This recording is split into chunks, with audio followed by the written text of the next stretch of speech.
Yeah, so it's $2,000. Get access to anywhere between 50 grand and 300 grand.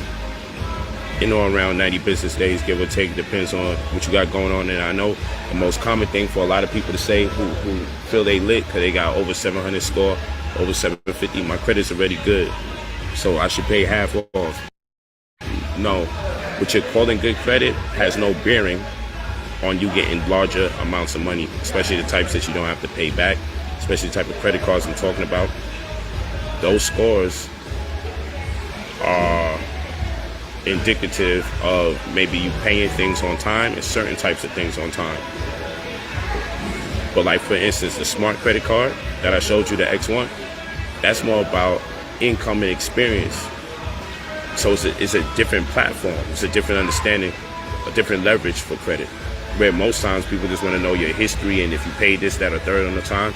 When you're dealing with the smart credit cards, they want to know how much money you have in and out coming in, or they want to know your come up, your activity. So you have one where income can help give you credit now with the smart credit cards, and then you have another form of credit cards where timing of payments can help you out. And in either event, in both scenarios, you have over 30 different credit bureaus and financial institutions that really can impede on your ability to get larger sums of money in credit lines. And that's what people got to understand. So even when you think you have so-called good credit, right, a 750 credit score doesn't mean that you're going to get access to 200 or 300 grand. Doesn't mean you're going to get a black card. Doesn't mean you're going to be able to get a credit card that has over 100,000. Because there are other credit scores that tell them not to put you in that position. So our job is to add positive items to your report so you can be in position to get the opportunities that you are due, that they don't teach about in school. Because you know, from pre-K to 12th grade is 14 years of going to school, and they don't teach you nothing about credit, nothing about real estate. It's a damn shame. Yeah, you're supposed to function in society as an adult, but they never prepared you to be an adult the whole time. Talk to me nice. I'm about to make my move. Love and appreciate you guys. Peace. Nice and hot out here today. Loving it. Hit me at brotherpolight45@gmail.com. Leave your full name and phone number when you're ready to purchase the service. Only when you're ready, hit us at brotherpolight45@gmail.com. Talk to me nice.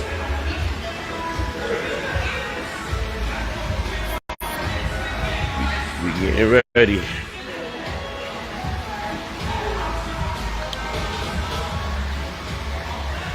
Get this, son.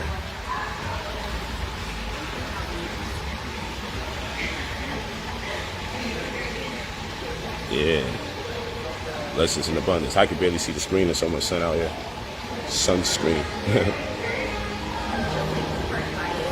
That's right. Hit us up. We ready to work. Make sure you share the video. Peace.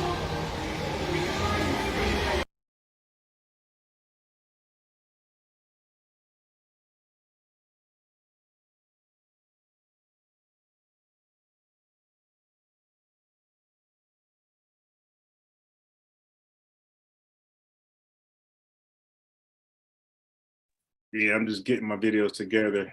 I got some wild stuff. So listen to this credit guy, the scammer. Okay, so our goal, our job is to act in our majority, not to act in our minority. Most of you just believe, well, we're minorities because we're the smallest percentage of a group. And in fact, we wouldn't even be minorities if abortion didn't exist.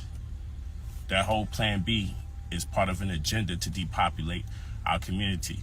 Yes, I do believe abortion rights should exist,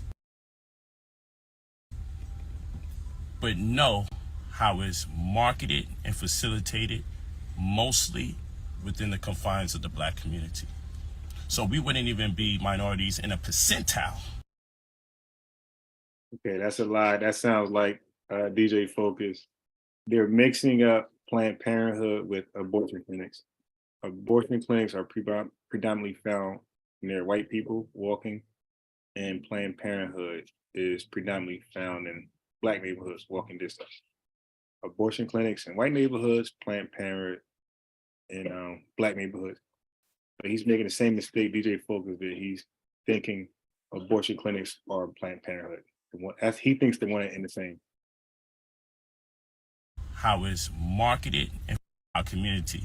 Yes, I do believe abortion rights should exist, but no, how it's marketed and facilitated mostly within the confines of the black community. So we wouldn't even be minorities in a percentile if it wasn't for all the children we get rid of year to year. But I don't want to go through all that right now. We're going to talk about minorities in the sense of the legal term or the legal phraseology where it is an adult behaving in an adolescent state of mind, meaning that you need some type of arbitrary force, a third-party medium, an unofficial liaison to facilitate tasks on your behalf as an adult because you, in your adolescent state of mind, cannot ascertain to the same. So that's why you have a QSIP on your birth certificate. That's why you have a QSIP on your death certificate. That's why you have a QSIP on your marriage certificate. And QSIP means Committee on Uniform Securities Identification Procedure.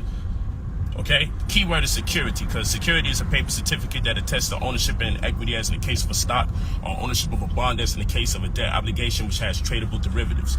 All this means is that there's a debt obligation, there's a monetary clause, and somebody has their hands in it. So whether you're bringing a child into this world, okay, whether you're bringing a child into this world, you're going to need a third party to help you bring that child into the world, because we don't deal with home births no more, we're using their hospitals. Okay, when you get married and join each other as a perfect union, you're gonna have issues with that as well. Okay. Hold on, y'all. God damn, man. There we go. So you need a third party to come in and help you get married. So much so that if you owe too much taxes, they won't allow you to get a divorce. What part of your love for your significant other has something to do with not paying your taxes? What if this person is horrible to you, abusing you, beating you, damn near killing you? You still can't get the divorce if you owe too much in taxes. So there was some kind of contract signed that you agreed to, unbeknown to you, when you got married. So that marriage certificate, that's why the key word is certificate. And that's why all those certificates have QSIPs. And QSIPs are Committee on Uniform Securities Identification Procedure, and a security is a paper certificate that attests to ownership and equity as in the stock, or as in the case of a bond which has tradable derivatives, means it gets solicited on the stock market. So your marriage has a certificate, your birth has a certificate, and your death has a certificate. So each occasion, you don't have the legal right to bury your family, you don't have the legal right to bring your child into this world, and you don't have the legal right to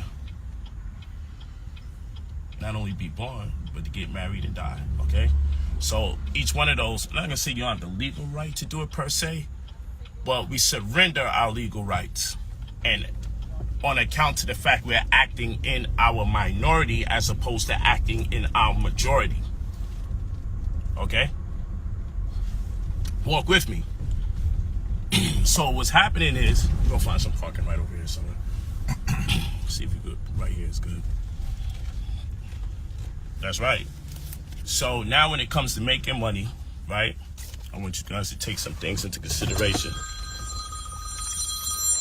When it comes to making money, I want you to take note of how much crazy things are taking place when it comes to making money. Let's just deal with the credit system, okay?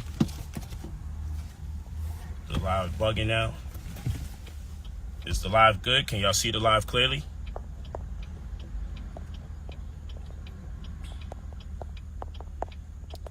This is why I need you guys to come to terms with this information so you can come up officially.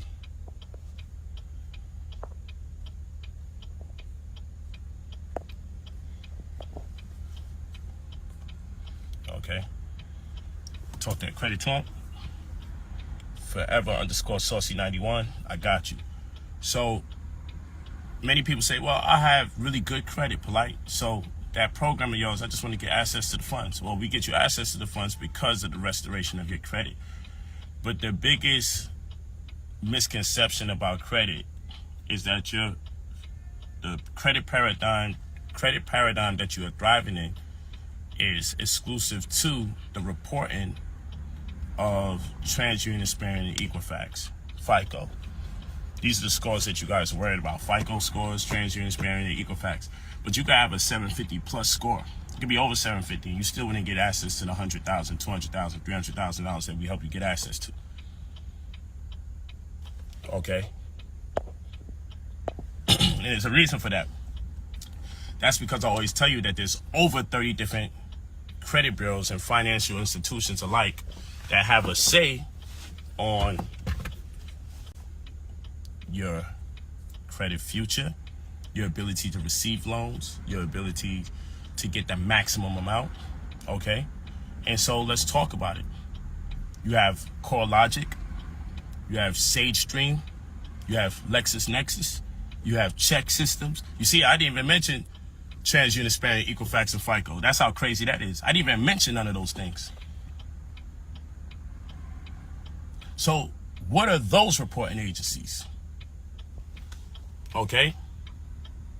That's what we need to discuss. We need to discuss what are those credit reporting agencies and how is it affecting us as a people. You got CoreLogic, which is responsible for reporting about your previous property ownerships, any form of property, rental agreements. You got CoreLogic that's going to be responsible for that. And that right there is a doozy. And the reason why that's a doozy is because you have to live somewhere. So most of you don't realize you have reporting that's outdated, that's hindering you from getting maximum amounts of money.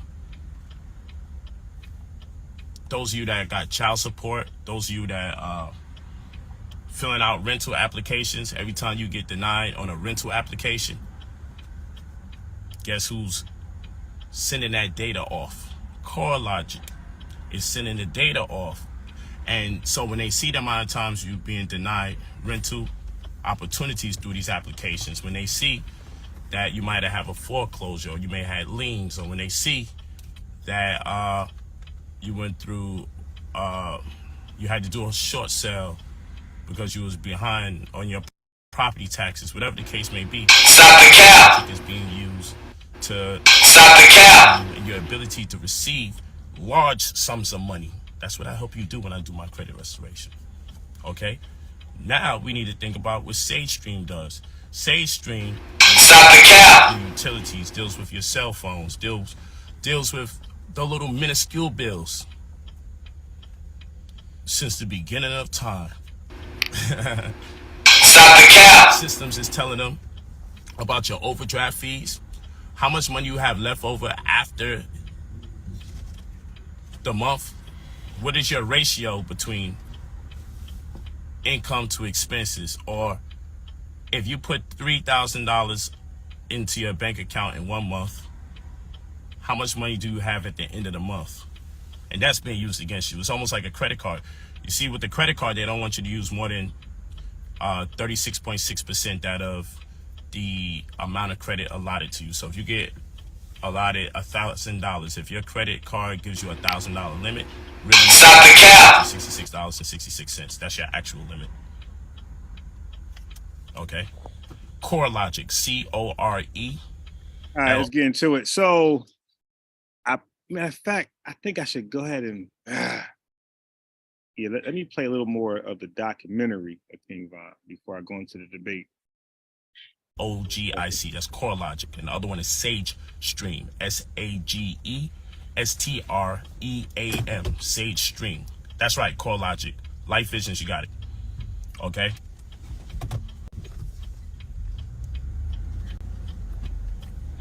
Okay.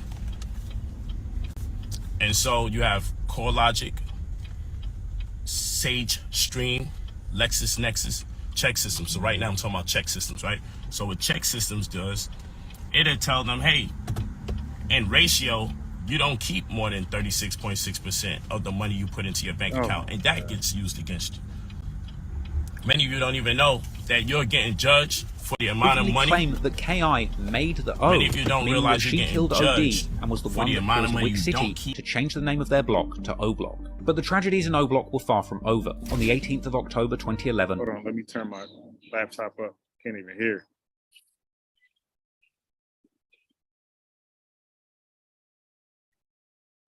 Yeah.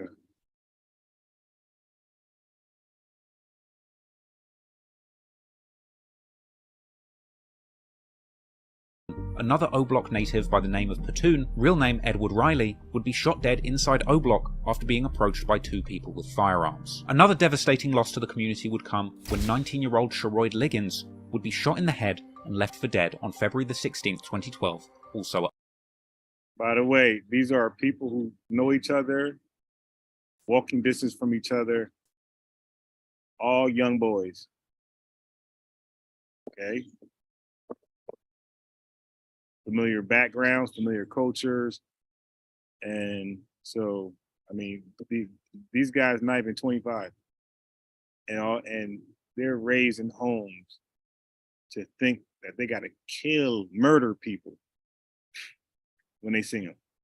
Murder people, murder, senseless, unprovoked, not mad when they wake up. Nobody did anything to them. Nobody, pushed them, yelled at them, road rage. They just wake up, put a gun in their possession, conceal it, walk around, not willing to defend themselves, but they're being the aggressor. They're hoping to see somebody from the opposing side, and they're going to murder them in cold blood like they did my man right here. O Block. This murder was particularly notable for the fact that it was believed that Sharoyd was killed by a Toukerville shooter by the name of Boss Trell. As the gang war in his neighborhood continued to take more and more of his friends' lives, King Von would get more and more involved, continuing to play a role in the gang war going on in Chicago's street underworld. Von later rapped on the song Don't Want to Be Me that every... Now, I think he read his background. Up to this point, King Von was like just a stick-up kid. Like, been caught on robbery, slapped on the wrist, slapped on the wrist, slapped on the wrist. But if they get these guys football years, y'all get mad and cape for them. And y'all want them home. It's free Von. Armed robbery, loaded deadly gun. But y'all want these guys back home. Okay. Everything changed for him in 2012, and that this is when he decided to get more active in the gang war. With Von... You want to be Pacific. Like, this is cool to be a stupid nigga.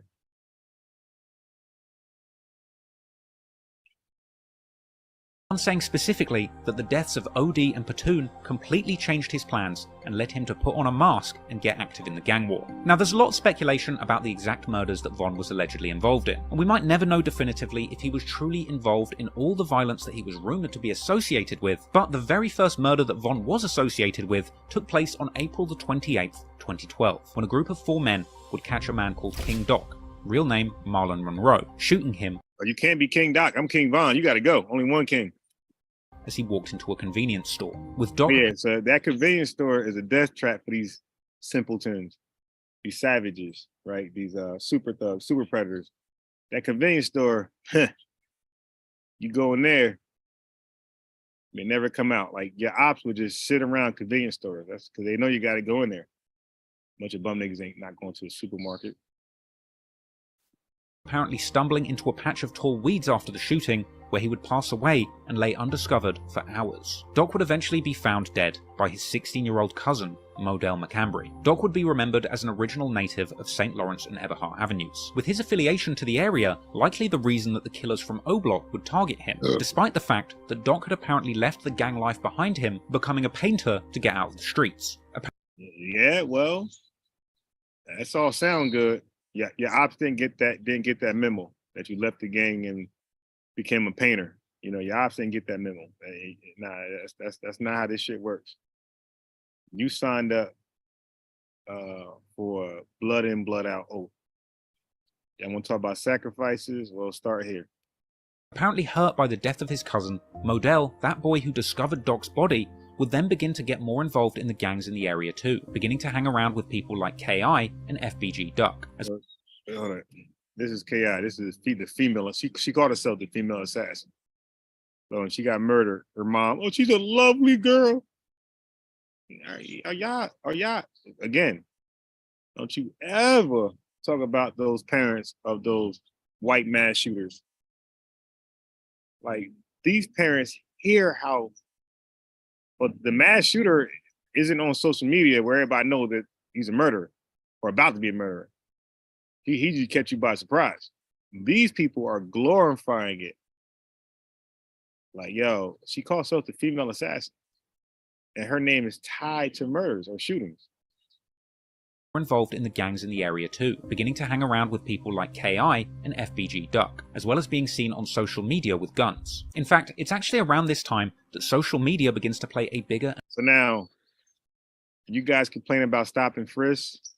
This guy is showing you, like this, like these guys show you that they carry. Stop and frisk would stop a lot of the violence in Chicago. We need to stop and frisk 2.0. But I get mad when politicians attempt to stop you from killing yourself, since you can't do it, since there's no influence. You have zero influence on the wars, the internal wars. When law enforcement say, we'll do it for you, we'll lock all these niggas up. We'll stop and frisk them. Put them in jail as soon as you catch them with the gun. Y'all get mad. Nah, that's stop and frisk. No, yeah, but stop and frisk, whether you like it or not, the tactics, they're saving lives. There's less funerals to go to. There's less hashtags and RIP shirts that you got to see and be traumatized by. Black folks don't want to, some black folks don't want a solution. They just want to be victims their entire life. Oh man, because when the solution is handed down, we complain about the solution. Stop and frisk, that crime actually dropped. It actually worked. That 94 crime bill actually worked. It was successful in what it was intended to do. Social media with guns. In fact, it's actually around this time that social media begins to play a bigger and bigger role in the gang war in Chicago. And during this time, King Von himself would become a prolific user of. We gotta call for a stop and frisk in Chicago, but some of y'all are so sick in the head that you love to hear about these killings. In your sick, feeble mind, that you glorify these killings one way or another. Something to talk about in your little weird circles. Twitter, beginning a flurry of activity on the platform after signing up in June 2012 and going on to tweet constantly about his activities in the streets, seemingly with no fear about incriminating himself. Von would openly claim to be drilling in the name of O.D. Perry. He would say that he was like Phineas and Ferb in the streets with his best friend and fellow O-Block shooter T.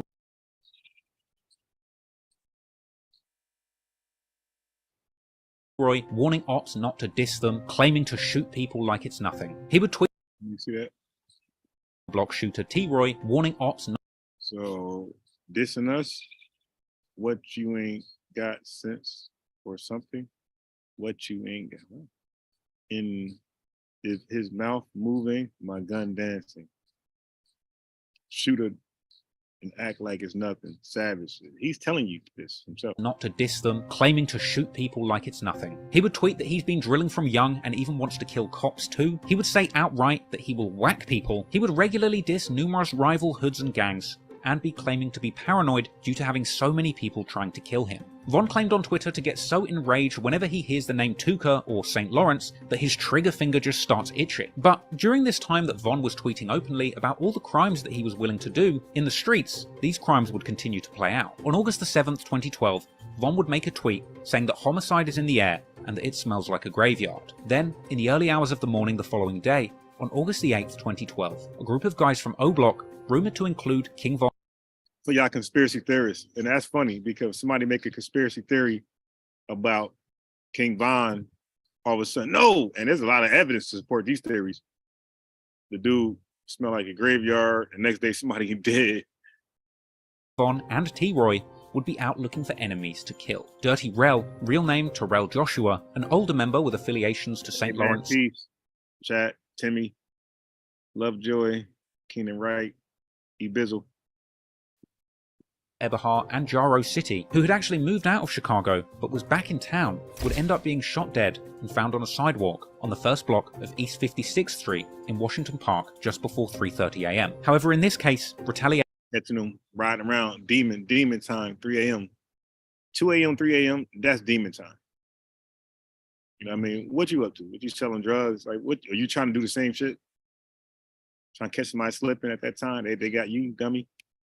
would come fast. As the day of August 8th, 2012 goes by, that same evening, around 11:30 p.m, King Von is out with his close friend White White, real name Tony Dunn. They would go to a convenience store together on East 63rd Street and South Martin Luther King Drive. Here, Von would go inside the store whilst White White waited outside. At this point, a gunman pulls up, shooting White White in the back, with a police officer on the scene even returning fire and hitting the shooter, who ultimately managed to escape. So they were so brave. Police are on the scene. The police even popped one of, like, they were so visible that they was able to not have to chase him down, just, hey, oh, pop, pop, pop, and popped him. He survived, but you see that? You know, these guys are savages. Hey, oh, cops around? You still ain't safe. We're gonna put our life in our own hands to try to kill you. They pop White White in the back. White would be pronounced dead in the early hours of the morning on August the 9th, 2012. This day, America Online. Goodbye. Let White White sign off. White White would be pronounced dead in the early hours of the morning on August the 9th, 2012. This date just so happened to be King Von's 18th birthday. This was a devastating incident for Von, who would tweet numerous times about off pills, popping pills, just a reckless piece of shit, man. Shooting dice. the murder of his friend Whitey, including this one where he said that he had just bought Whitey a pill and gone inside the store, only coming back outside to find a crowd surrounding his shot friend and at first believing that Whitey would be okay. After this, Von would tweet messages saying that this killing is what led him to act out, and in the days following, he would be pledging to keep messages saying that just says Twitter from a BlackBerry. God damn. This killing is what led him to act out, and in the days following, he would be pledging to kill his enemies publicly. Mom, single parent home with his sister, killer, not working, never worked ever in his life.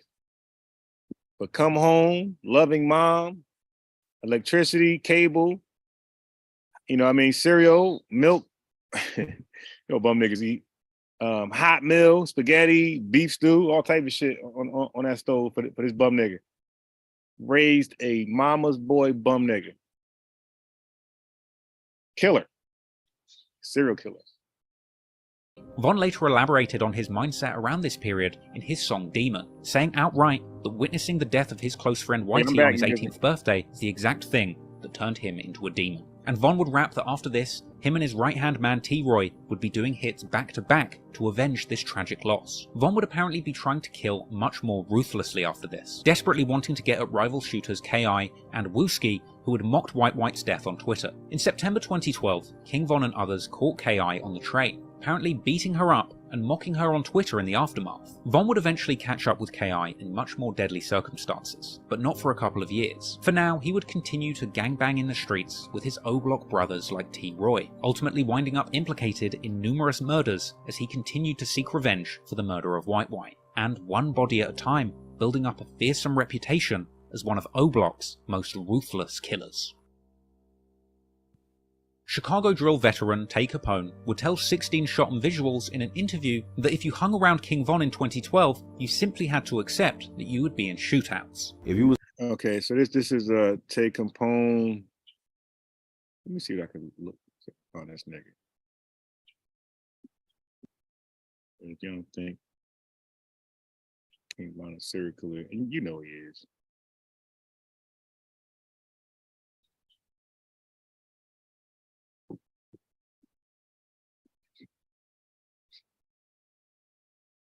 Oh shit, really? I gotta see that one. Yeah. So what the hell am I looking up again? Take Capone. These motherfucking names be killing me. Take Capone.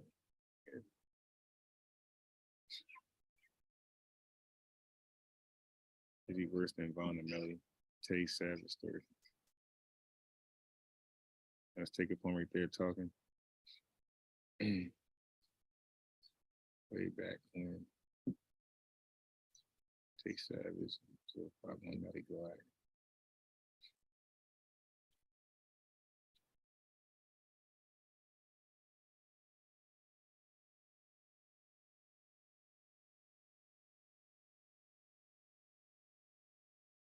I'm trying to find his one interview he did.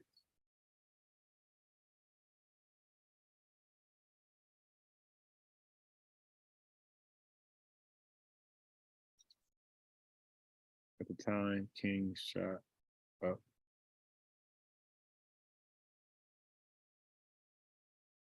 Dunbar because he jumped. This nigga went viral because he got King Von stories.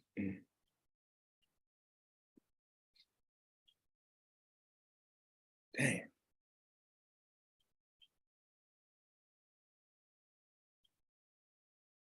I heard that one already.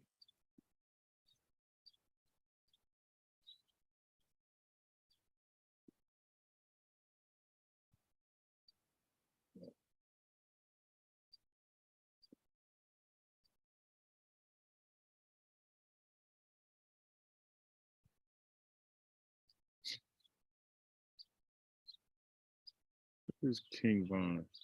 High off shrooms. Yeah, they be taking shrooms, getting all fucking bugged out.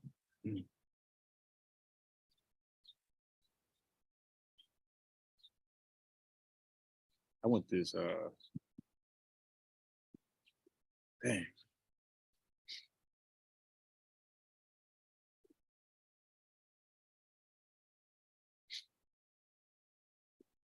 All right. There we go. I should have typed in that.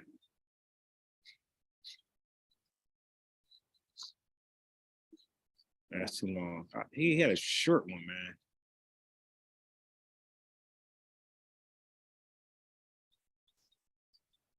It's a wrap. It's a wrap. Never mind.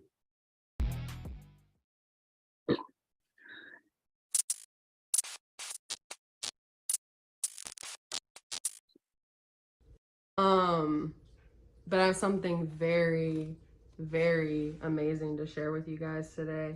So this is a bill that was introduced recently here in Florida, and it's basically stating that anyone who has sex with a child under the age of 12 years old will be eligible for the death penalty. Dang. And this is honestly what I've been fighting for since I started PTI. This is what I've been thinking about for way longer than that. I mean, and I'm sure all of you can get behind that. I mean, Sounds nice.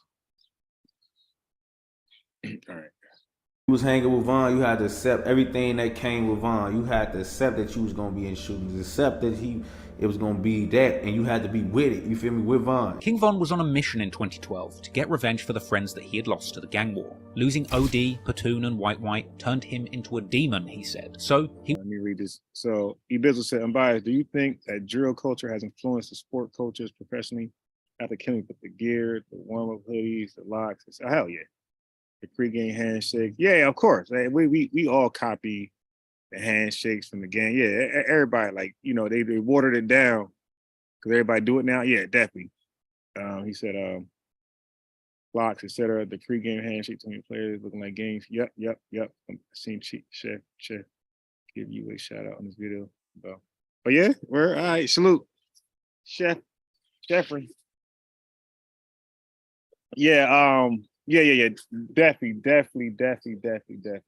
And think about the language that all of us say now. All would be like, yo, what's popping? You know, like we all say that. So yeah, so gang culture has definitely infiltrated Black culture and got us doing a lot of the like mimicking some of the gang gestures. Definitely. He would spend every day in the streets of Chicago stalking his ops and broadcasting his activities on Twitter for the whole world to see. On September the 6th, 2012, Von would get arrested, even taking selfies for Twitter inside of the cop car. He would post pictures of him and his partner in crime, T. Roy, dubbing themselves the O-Block Savages. In fact, after posting one picture together, one woman from O-Block even suggested that Von and T. Roy stop being photographed together in case somebody sends it to the police. Von would Look. O-Block King Von. Look. This is sad though. Why are you covering for murderers? O-Block King Von and Troy, October 12th. O-Block Nina recommends they stop taking pics together due to their reputation as killers. But are they killers or not? I mean, like, why are y'all standing? I mean, there you go right there, G-Bizzle. Like the murder culture is starting to infiltrate Black culture. Like, but we're starting to side with murderers, hanging around them, and then get mad, get upset when you get shot, when they shoot the block up. When the murderers is in your crowd, the murderers or murderer is in your crowd, and the ops looking to get him, he blasts the whole crowd. Y'all get mad. Why are y'all harboring a murderer to begin with? Suspected murder, whatever. Like the rule of thumb when I was growing up was stay away from that person. You know, he's a target, especially when the opposite side looking for him. You try to distance yourself. Your mom warned you, nah, don't hang around that kid. That kid gonna have you in problems. They trying to whoop his ass. You know what I mean? Shit.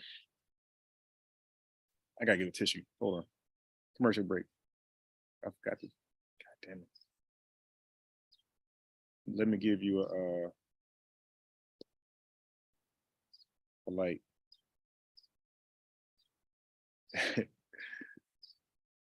I need some tissue. Be right back. Keep in your bank account after your deposits in totality. Check system does that. It's check spelled C-H-E-X. You have LexisNexis. That just gives you all sorts of consumer data, like do you return your clothes whenever you purchase your clothes? And then they do the probability of people who are serial return artists, people that are constantly buying clothes and then returning the next day, in association with debt. Do these people have a higher probability of not paying their debts back? And they actually do. Or what kind of things you purchase? Do you purchase more things that are least likely to appreciate or give you a return on your investment? Why is that important? Because if all they have is data of you not buying investment properties, but buying investment Jordans, there's no such thing, right? So for the most part, so if they see what type of spending you do and the genre of spending, the categories of what you spend on, like, oh, I just, you know, when I do got a little money, I get a Gucci bag. I definitely buy my Dunks. You know, I'm buying TVs and stuff like that. When they see the combination of things that you're purchasing, you get put into a category, and that category would suggest the probability of you being a person that would not pay on time and how much debt you would accumulate until you're overwhelmed.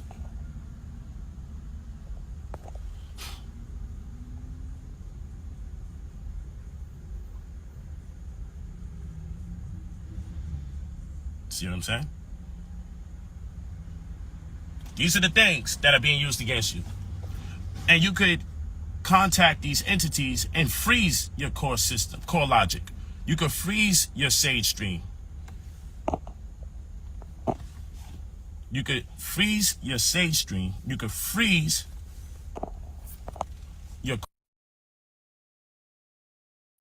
You could freeze your LexisNexis. You could freeze your check systems reporting. You can freeze TransUnion. You can freeze Experian. You could freeze Equifax. You get where I'm going? These are things you need to do. Shut it the freak down. Now, some of those other ones outside of TransUnion, Experian, and Equifax may be a little reluctant to shut it down. It will help you with that. But you can't even get into the game properly. You can't even get into the game properly if the amount of money you're keeping in your bank account is going to be accounted for and used against you. You can't even get into the game the way you need if previous liens, child support, bankruptcies, phone bills, especially your cell phone bills, if you've been late on your cell phone bills, overdraft fees in your account. So many things are being used against you to stop you from, one, achieving the opportunity that everyone should have to get access to over 100 grand or more. Once we remove these firewalls, it is easy. But people say, man, what are the 30 different credit bureaus is he talking about? What are the CDAs is what you should be asking. Consumer data aggregates. The LexisNexis is no joke.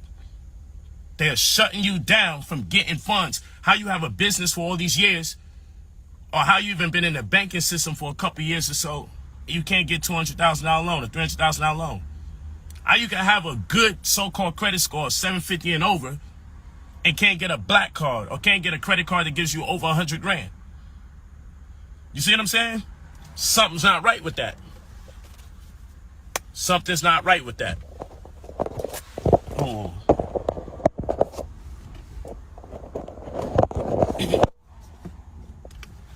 That's why I need you guys to wake up. You know, I gotta get them to wake up, cuz. Seeing is knowing. You feel me? Cause if you don't show them what the facts are, I got that hip hop cash, but my credit heavy metal. I'm a rock star now, baby. Heavy metal. I can flash you some cash, but I'd be doing a great disservice if I gave you the impression that any amount of cash I can hold in my hand can add up to just this one card over here. Or this card over here. Or this card, which only 350,000 people have around the world, the smart credit card, where I could turn off credit reporting and I don't get no late fees. How about that one? Did you just hear what I said? You know what a great opportunity that is? That means that you have credit equity. As much of an oxymoron as that sounds, that means you have a great asset in that credit card if you don't get late fees and you can turn off credit reporting. That means that credit card, this X1, is an investment vehicle. My goal is to get you all of these credit cards. So you just looked at over $1 million in equity just between these credit cards alone. I just showed you $1 million. But if I told you I'm gonna get you access to $1 million, people will bitch, moan, and groan and believe that they don't have the right. You go to brotherpolight45@gmail.com. You leave your full name and your phone number when you're ready to spend your $2,000 so I can get you access to anywhere between 100 grand and 300 grand that you don't got to pay back, at least $500,000 worth in credit cards, and you'll get a caseworker assigned to you that's going to deal with your credit exclusively and immediately. And you also have me as your mentor, whereby I give you a wide range of ideas how you may want to invest your money so you could grow it into a large amount, okay?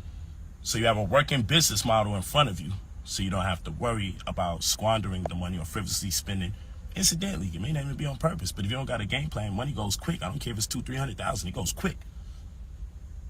So you leave your full name and your phone number when you're ready to spend your $2,000 for us to do a full-blown CRM, credit restoration microwave. Looking at 90 business days, give or take, your credit scores will be on the rise, but the credit scores that's going to be on the rise is not just the ones that you're looking for, but the ones we know about.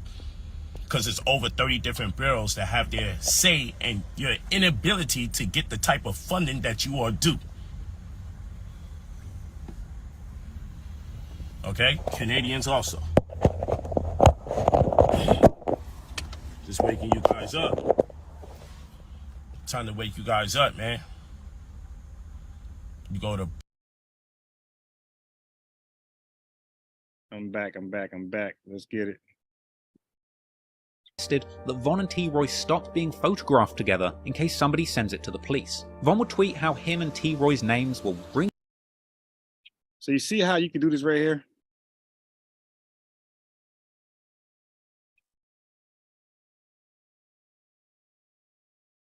You see that? How is she different than Jerry Jones?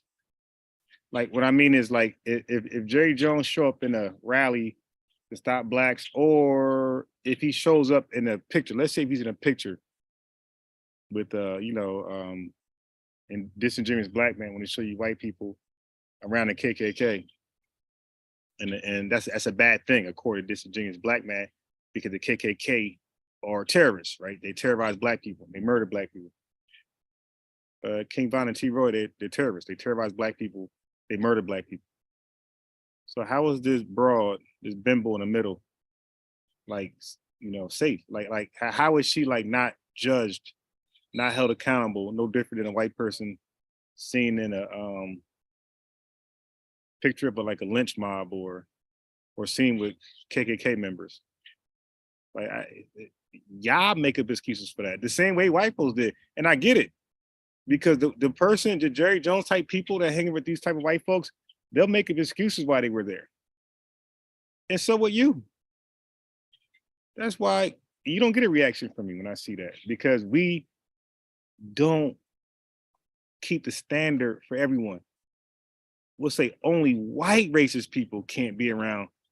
Only white people can't be around white racist people or terrorists, but black people can be around black hateful niggas that kill black. I mean, what's the common denominator? Like the KKK and King Von, all these K is K. It should be KKKK.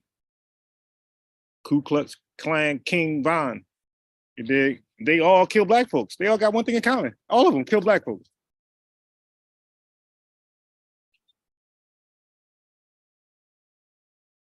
They all kill black folks. They all got one thing in common. Rasta man. Peace, no man, Stu Peace. What do you think about the teen takeover of the streets? I'm gonna show you some things. Chef Ron said I was the first to kind of change his mind with, no, definitely. I definitely helped with definitely with the help of Double X or X the Architect, introduce what I'm saying now. Exactly what I'm saying now. I was amongst, I was inspired by Unc, but I was one of the first to hold black people accountable and point out the blackology that we hold dearly. And I'm like, I'm sitting back thinking one day, like, and I don't, marijuana is legal. I don't smoke, but some people smoke to think. Sometimes I just drift off and think. I'm like, why are we any different than white people that we claim is so bad from past actions, where we're doing the same thing or thinking the same way? How are we actually different? And I'm like, I gotta be real. Like, nah, we're putting ourselves in the same, we're becoming hypocrites. We are doing the exact thing, different ways, of course, just modern time, of course. You can't just do it. You can't just put somebody, hang noose up the whole city with you. Like, the lynch mobs ain't the same today. But in a more modern era, like, we are pretty much doing the same thing that we accuse white folks of doing. We said, hey man, about 6% of black folks about 6% of white population owned slaves. So that means a good 94% didn't. So we're like, well, shit, they all guilty then, because how the majority didn't stop the minority? Great question to ponder on. Then I start thinking, like, shit, the black community is terrorized by a small percentage of black people. How come the good overwhelmingly black folks don't go out there and put a stop to the small minority of the oppressing black folks? See, be like, yeah, why don't we do it? Oh, same reason why the whites ain't do it, because everybody is afraid that they'll be the next target. See, we think individually, just like they did. They thought, shit, if I go out there and try to put a stop to this or say something, they're gonna kill me. That's how we think. If I go out there and try to stop this gangbang in Chicago and reach these kids, they're gonna kill me. Anyway, let me see. Yeah. So I introduced like, there's some things black people did, and black folks should get historically, black folks should get credit for it. Likewise, there's some things white folks did historically, and they should get credit for it. So I started to like really listen in on the blackology, like the Pills and Sarah Sue and Seti, like these hardcore extremists, Tariq Nasheed, and like they really was acting like white folks did absolutely nothing to contribute, in history and math and chemistry, like kind of like what extreme white folks think about us. You talk to certain white folks, black folks ain't never, I'm talking about all black folks, African, Haitian, black, we ain't do shit. That's how they think. Like, we did nothing. And then we come behind them and say the same thing about, it's like a tit for tat. So I'm like, wait a minute. Let me see if some black folks will admit that white folks have did some good things in history. Some obvious shit. Like, what you think about Albert Einstein? Here, you think that he was great and a genius? You think he contributed some powerful shit? Nah. I like white science, they devil. I'm like, oh shit, my hypothesis is right. Damn. We just as fucked up as them. As the extreme of us are just as fucked up as extreme of them. So I started to challenge the whole science shit. Black science, African science. Like, all right, come on, stop, wait, hold on. I had to address this right here. This whole Black African science shit. Stop the cap. I had to say stop the cap. Like, listen, I'm just sitting here reading the history of chemistry and learning about all this shit. This is some stuff you're gonna need what kind of scope you need. I forgot what type of microscope. I forgot what type of scope you need for this shit. But you need something to see beyond the human eye. And we ain't gonna just magically say the Egyptians had some shit. Now, this is if you believe they are black, the Egyptians. We ain't gonna sit there and say that they had these tools, are we? So if they don't have these tools, you're telling me they knew what this shit was? And how are they going to show their work, right? You got to show your work. You know, demonstration beats conversation. And then we get a whole bunch of pseudo shit. The doggone tribe. Then but white folks actually show the work. Like, they show realistically some shit we could do right now. We can see it too. But the Dogon tribe, they got some bullshit you can't see. Like, stop it. Like, what are we doing here? So, you know, but this is just for the black community, like the conscious community. When I say black community, I'm talking about conscious community. This doesn't involve all black people because they know better. But the conscious community, like their sick blackology, they start to believe that white folks stole science from them. Like, yeah, which science? Like biology? Which one? Because science is a forever growing thing and everybody can contribute to it. Still now, people can contribute to science and keep it growing because science is a tool that man benefits from, not just the white man. So when I started to press them more like chemistry, like what role do Africans play in chemistry, finding chemistry? And you get like just fucking silence. Because I'm like dying to know this. And everything I read about it, I ain't read about no Africans. So I'm like, wait a minute. I was always taught that Africans created all the sciences. So now I'm on the live, like, yo, or whoever, yo, what role did Africans play in chemistry? I'm talking about the completion, not like, because again, the semantics is that right now, if you boil water, that's chemistry. But that doesn't mean you know the boiling point. That doesn't mean you know at a certain temperature, a certain degree, the heat, Fahrenheit, the water would dissolve. You don't know that shit. Like, you don't know exactly when the water's going to dissolve with all this, with a certain temperature that the fire's coming from, with the pot with a closed lid. You don't know. But a chemist could tell you, like, yo, okay, by this degrees, this much water, this, you know, small pan, approximately the water would be dissolved in, you know, let's say 15 minutes. You don't know that. So every day you can like eat a plant and you might get lucky. That shit might actually help some stuff out, but you didn't know that. And you didn't know what's in the plant that actually, you don't know what part of the plant, you think the whole plant. You didn't know that they can extract chemicals out the plant and just that, you just need that. Or you can eat the plant without the chemical and nothing happens to you. So like, we didn't know that. And if you're saying we know that, this is for you. Stop the cap. That's good. But thanks for that, E-Bizzle. Let's get back to this shit right here.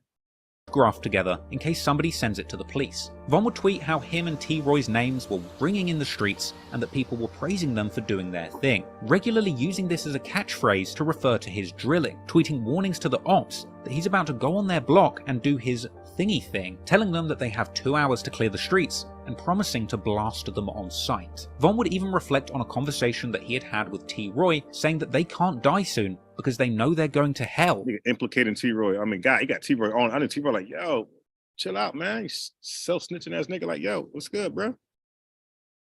For all the bad things they had done Like, in the streets. Von would even openly tweet about shooting up Dunbar High School around this time. And unsurprisingly, he would continue to be in the eyes of the law, being picked up in October for battery. But little did the police know just how serious Von's crimes were about to get in the coming weeks. On the 13th of October 2012, Von tweeted that he is about to pop these pills. Here we go. These pills, you get the drugs, it's the youth.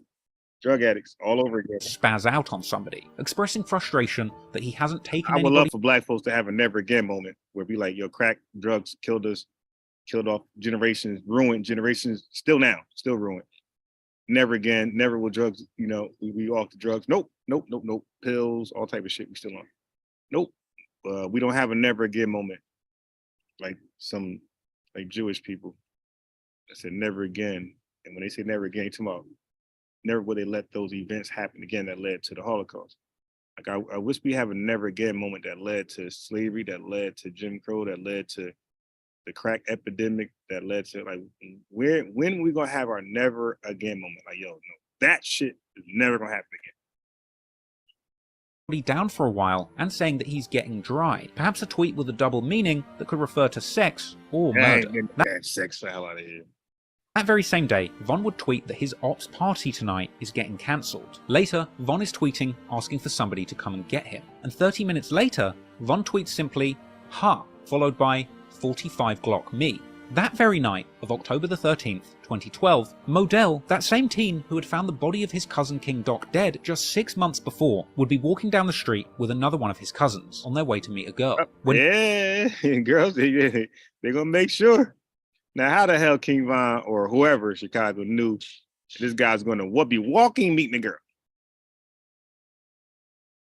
Just before 9:30 p.m., somebody approached them on foot, opening fire. Knew exactly who that Modell was. would be Knew exactly who was walking. Nigga knew exactly who was walking to meet that girl. Right? 9:30. How you know this black guy from that black? These are the ops. You don't know how they walk. You dig? But you know 9:30 p.m. This is that guy. Because she probably said, what y'all wearing? Oh, we wear, you know. shot in the chest and later pronounced dead in hospital. No one was ever charged with this murder years or old. attempted murder. But many years later, police documents would be released revealing that King Von himself was positively identified by a witness as the shooter, with T-Roy apparently at the scene too. This meant that King Von was the prime suspect in the murder. And not only that, but King Von would tweet immediately after the killing. Now, it's important to remember that Twitter timestamps run on Universal Coordinated Time. That's the same as UK time, and that's where I'm reading these tweets from, which is 6 hours ahead of Chicago time. So for me to get the exact time of a tweet that was made by King Von or KI or somebody else in Chicago, I have to take the time that it shows on Twitter and -6. I'm telling you this because Modell was shot at around 9:30 p.m. That means that King Von tweeted who died about 17 minutes after the murder of Modell took place. And that tweet was 17 minutes after the murder, my man saying who died. I mean, like, how is it possible that word even got around? followed by yet another one reading "It's not safe around our way," which came less than an hour after the shooting. And Von's "Who died?" tweet would provoke responses from somebody who even knew Modell, with Von saying that the dead person is somebody that they know. In addition to that exchange, Nah, I ain't dead. That's somebody you know, homie. Oh wow, that shit crazy. So who died? A dude respond back. You like listen what the tweets are about. The tweets are about death. He's saying who this ain't like, yo, who's GAY or who's soft or who's a snitch. This is who's dead. You dead. Like they're like how you play FanDuel, like they like playing death FanDuel. Like, nigga, I got my money that you're next. So he said you. Then he put, nah, I ain't dead. That's somebody you know, homie. God damn. Somebody innocent. You capping, homie. And King Von replied, I don't know. But he said, look at this. That cool?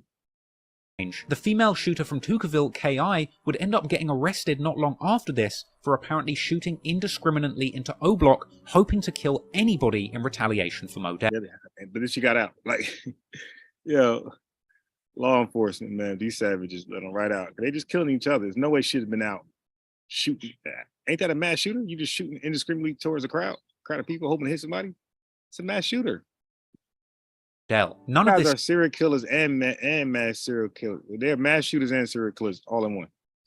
seemed to bother King Von, however, as he clearly got a lot of satisfaction out of having seemingly killed again. The day after the murder of Modell, Von would tweet that him and T-Roy have a problem and that they can't stop doing their thingy thing. Von would tweet that the streets are in trouble when he's coming, and he would brush off the cops' attempts to arrest him. In fact, only 2 days after the killing, he would get into an argument with a well-known Tukaville GD known as Wooski on Twitter. Wooski had inferred that he had been out looking to catch Von that day, asking him where they were at, with Von leaving a heartless reply saying that he was getting t-shirts made for Modell's funeral. Unsurprisingly, Von would find himself on the radar of the police following the murder of Modell, getting picked up for unlawful possession of a firearm and being questioned in October 2012, with Von later tweeting that the cops grabbed him and warned him to be careful. Apparently the cops even told Von that when they question their ops, they all talk about him and T-Roy, suggesting that their names are... All right, so now just remember this right here. Remember this.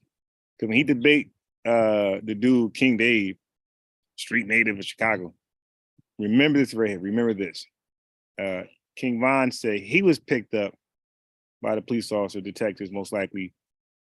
And he said detective warned him, like, yeah, when we talk to them, all he mentioned is you and T-Roy, you know. So in other words, like, yo, y'all targets. Beard in the streets. Von would even tweet after that his own mother was beginning to hear There you go. Where Stu P's at? Mama's boy, Hot Mill, his mama. I've been hearing about you. Hearing about what about me? I'm a murderer. I'm gonna put you in punishment. I'm gonna put you in punishment. His mother. Mama's boy, I'm telling you, man. So now, yeah. So if mothers are complicit in those white mass shooters, we got it. We know they're complicit in these murderers living at home with a hot meal. He gonna stay with cereal and milk though. You know, a mother gonna make sure there's milk and cereal for her young boy, not for her daughter. The daughter gotta go work, but that young little nigga, he gonna have some cereal and milk, oodles and noodles, some quick shit, and then a nice beef stew sitting there simmering. the rumors about his violent behavior in the streets, and she was trying to put him on punishment. But Von wasn't deterred, and he kept using Twitter to increase his reputation as a killer. The following month, Von would be sending unprovoked Twitter ats at Wooski, asking if he knew who killed Modell, provoking responses from numerous ops who wanted to see Von dead, including Wooski and KI. And to me, this is where we see King Von really beginning to take pleasure in killing. For years to come, he would tweet mocking Modell, saying it's messed up what happened to him. You know, with the one eye from Single, it's effed up what happened to him. Straight sucker. And that he's a straight sucker. It's this sort of behavior where I believe that Von crosses the line from a normal gangbanger killing to survive to a full-blown serial killer who is taking the lives of others systemically for his own personal gratification. At this point, Von has already satisfied the conditions of being a serial killer, having allegedly killed more than 3 people in different locations with large periods of time in between the killings. And his tweets express a clear tendency to take pleasure in killing and a desire to show the world what he's doing. In a way, King Von's Forcing up with his own tweets.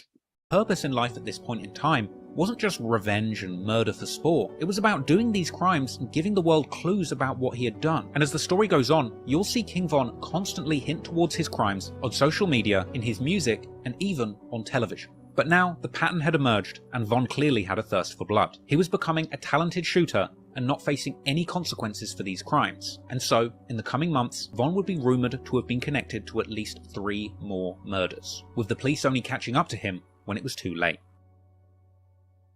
Here we go. In late 2012, Von was earning a reputation as a feared shooter in the Chicago gang wars, something he would be more than happy to broadcast to the world. Von would be seen in clips posted to social media, sliding in cars with his partner in crime T-Roy and others, throwing up gang signs and saying that they're smoking too. hookah. Yeah. All these young Negroes in the car driving. Mother, father, what's up with the influence? But y'all want to piece together the Bilderbergers. Like, okay. I got young Pharaoh too. He's crazy. Prime T-Roy and others, throwing up gang signs and saying that they're smoking hookah. Yeah. Yeah. Look. Zico. Both of the Jardels. And he'd be seen with his boys mobbing deep in These trap. are like 19. That's a cough, by the way. It's not a laugh. I got a polite cough. Yeah, these are like 19, 18, 20-year-olds. Yeah. You smoking hookah. Look at these guys. Look. Zico. Both of the Jardels. And he'd be seen with his boys mobbing deep in trap houses. Yo, King Von was obsessed with saying the name Tuka. Tuka must have took his chick or something.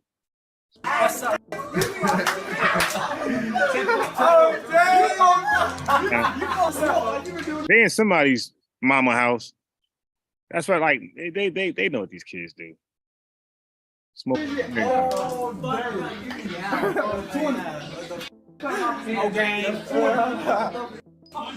And Von would even broadcast his activities rolling with the gang to the local store. Von was surprisingly open about his gangbanging life on social media, and he Gotta bring back stop and frisk. Gotta bring back stop and frisk. Gotta bring back stop and frisk will nail this shit right here. Gotta bring back stop and frisk. would be particularly active on Twitter during these violent months. He would tweet openly that he was planning to shoot at random people in traffic. He would tweet that he is STLK, or a St. Lawrence killer, and interestingly, around these times, on the 18th of October 2012, O-Block native Chief Keef would release his hit song Love Sosa, a legendary Chicago drill anthem with lyrics about killing people. Ain't that Sosa old name? No, yeah, before King Sosa, wasn't he Love Sosa? For disrespecting O-Block. At this point in 2012, Chief Keef had become a global Love Sosa, Chief Keef, Chicago native song, King Sosa, King Von. All right, Sosa, I see you. rap star off the back of his single I Don't Like, which was given an all-star remix by Kanye West, and ended up landing at number 73 on the Billboard charts. That song had lyrics about the gang wars in Chicago. Give me some comments real quick. Okay. Hey Stu, let me finish these videos, because Stu, when you come on, I'm gonna do a part 10. This is already part 2.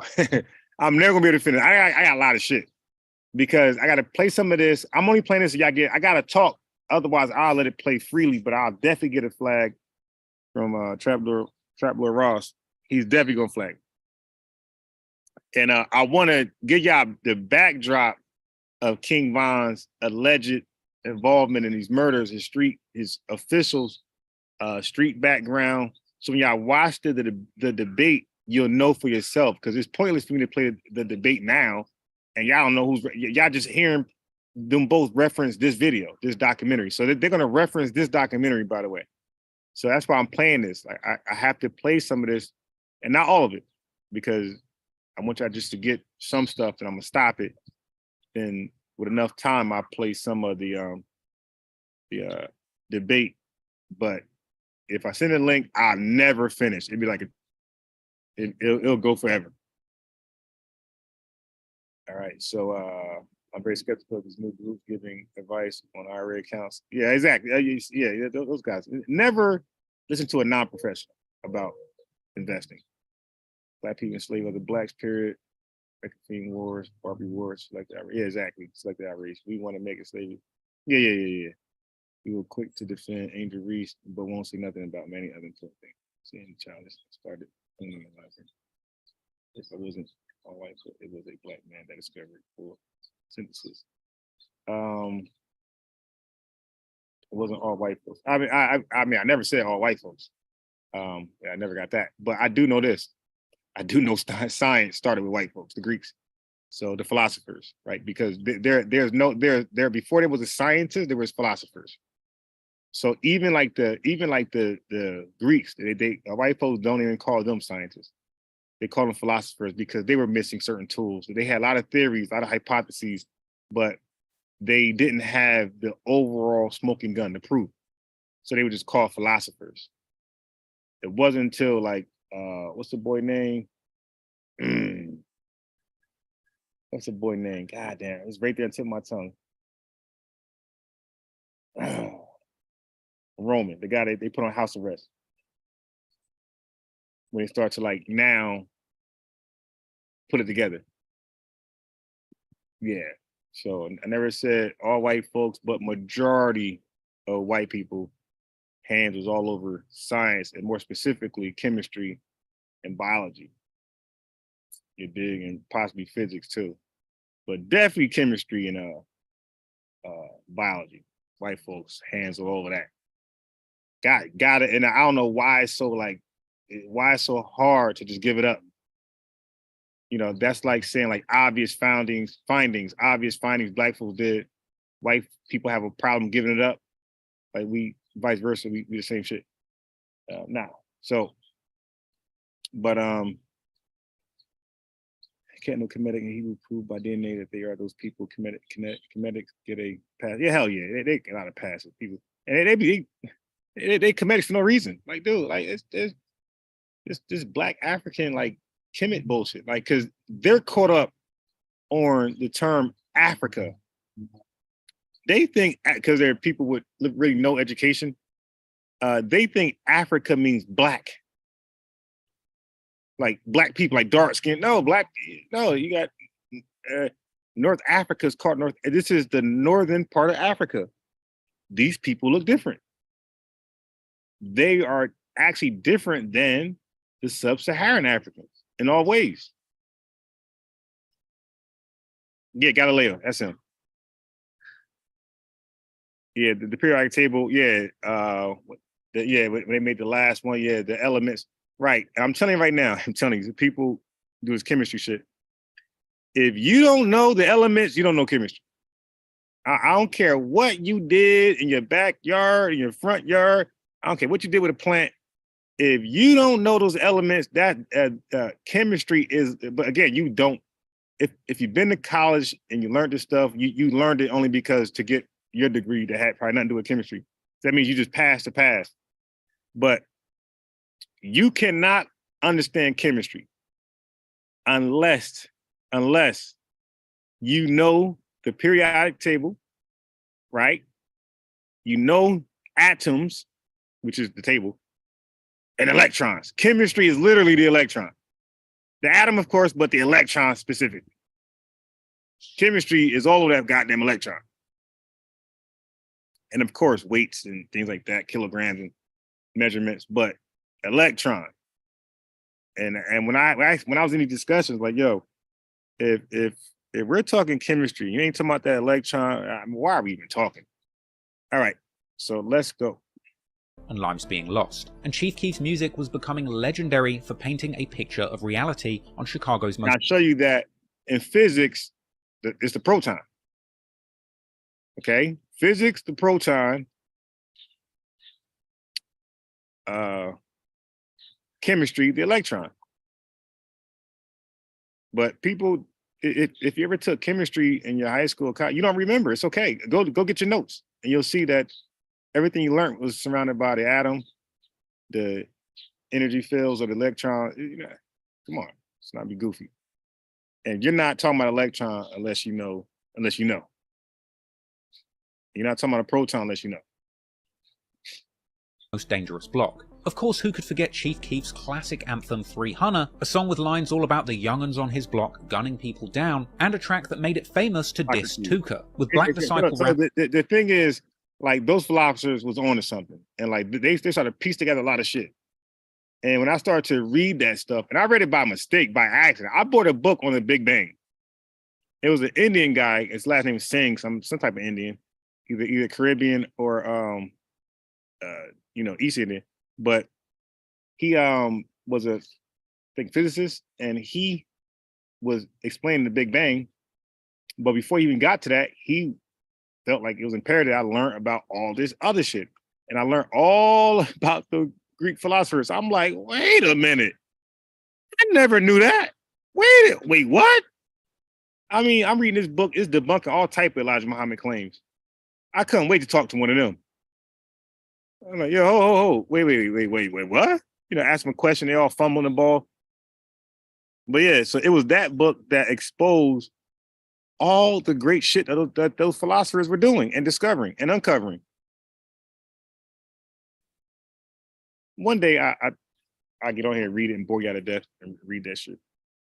Rappers beginning a trend of saying that they're smoking on Tuka, a sign of disrespect to Shondale Gregory, who had been killed in 2011. Now, King Von himself had an interesting relationship with Chief Keef's music. Von would tweet that him and T-Roy are the real-life people who these rappers are making their songs about. Von... Right, hold on. Let me see. We just some weird shit this guy was on. Drugs and you was using drugs. I saw a video where you said that nah, I'm not. Let's go back.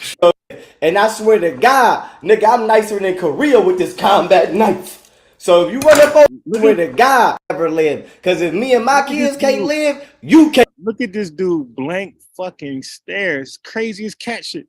This guy, if I can't live, you can't live. Who are you? Who is the you you're talking about?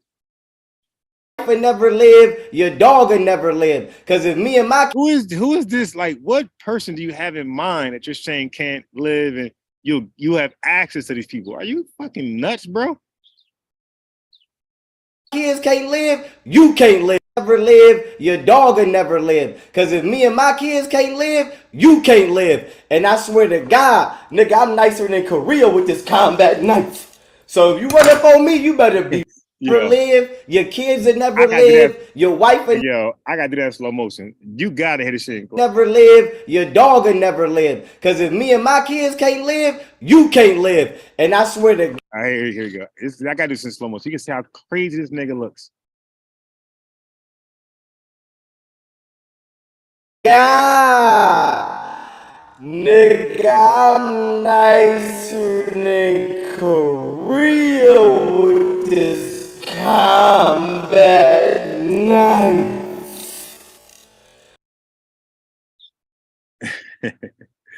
Yeah, I'm gonna start using that. I'm nicer than Korea with this combat knife. Yeah, this nigga did some elbow maneuver stuff. I don't know what the fuck he talking about. So if you run up on me, you better be ready. You better be about that life. Hey, you better be about that motherfucker. A lot of people say you got caught up into drugs and you was using drugs. I saw a video where you said that nah, I'm not using drugs. I've been drugged. Would you like to explain? Talk to us a little bit about that. Most definitely, I would love to expound on that. And so what had happened was I accidentally I don't believe you got to echo, but if you do, if you go to settings and you hit audio, I gave that presentation called The Science of Alchemy and Sacred Geometry, and it was hosted. Yeah, why do we think when you say the science of something, it's like that's some deep shit? This nigga don't know shit about science. And the science, which field of science? After the stream is over, or else. Yeah, I got it. Okay, go ahead. Okay, cool. So this is what happened. If y'all remember in 2016, when me, Yogini, and Golden went to Miami, and I gave that presentation called The Science of Alchemy and Sacred Geometry. Oh my gosh. Science of Alchemy and Sacred Geometry. This nigga. But it's always a presentation. Like, yo, so you just talk all day? And it was hosted by UFC fighter Abel Killer Trujillo. This is the same event where and I ain't trying to start with the Moors. I just got to say it. This is the same event where I used the Moor venue trying to support the black community, and they stole my money off the door. So this is the same event. Now, at this same event where the Moors stole my damn... See, that's where you get in trouble at. See, the Moors gonna get mad at you. You know why? Because you said Moors. Like, you didn't say which Moor, you didn't say which temple. You just saying the Moor. That's all of them, bro. And that's how you get in trouble with certain communities. You keep saying all of them for a particular small group of people that was involved. Allegedly, if what you're saying is true. Money off the fucking door, even though I paid to use their venue. My bodyguard slid into the event, and he gave me his car and was like, you know, you may need a bodyguard one day because you're gonna blow up, you're gonna be big. All right, now watch this crazy ass story he about to tell. Now, I had no awareness that this nigga was working for Rick Ross, the fat ass rapper Rick Ross. So the reason I say that is because I know Masons from all kinds of sides, but it's just like gangbanging. I don't go that far into that shit. So he's with this Mason shit. Don't deal with it. So I said to say this. Rick Ross, somebody might say, well, why would Rick Ross want to target you? By the time my bodyguard got to me, that was already the second or third person that Rick Ross had already sent at me. Because you got Oh my God, Rick Ross was trying to get him. at Yogini, we was in Atlanta. It was another chick that was trying to introduce me to Rick Ross. And I'm like, listen, I don't want to, I don't want to hang with Rick Ross. I don't get into masonry like that. And I'm gonna tell you why I didn't want to deal, why I didn't want to get into it. So Masonry. Yeah, that's you're a Mason, you're evil. Weird shit. I can show you how this is proof I got drugged. Because it's not only Rick Ross involved, bitch ass nigga who I went to jail for his gun in Buffalo, Richard Booz, is involved. I got the proof, I got the audio proof, the nigga admitted it, and Lil Durk. And I don't know Lil Durk, but no disrespect, nigga, it ain't a nigga from Chicago. I don't think I can't beat to death. So Durk is at the back of the list of niggas from Chicago. So he could beat everybody up. Ain't a nigga in Chicago that I don't think I could beat, that I can't beat to death. Like, oh God, no fights. He go places with the combat knife. He don't kill nobody, stab nobody. He never in paper for that. He got his background is not violent at all. Okay, it's other shit. But that be killing me. People that's like just tough as shit, but their background is not violent. Okay.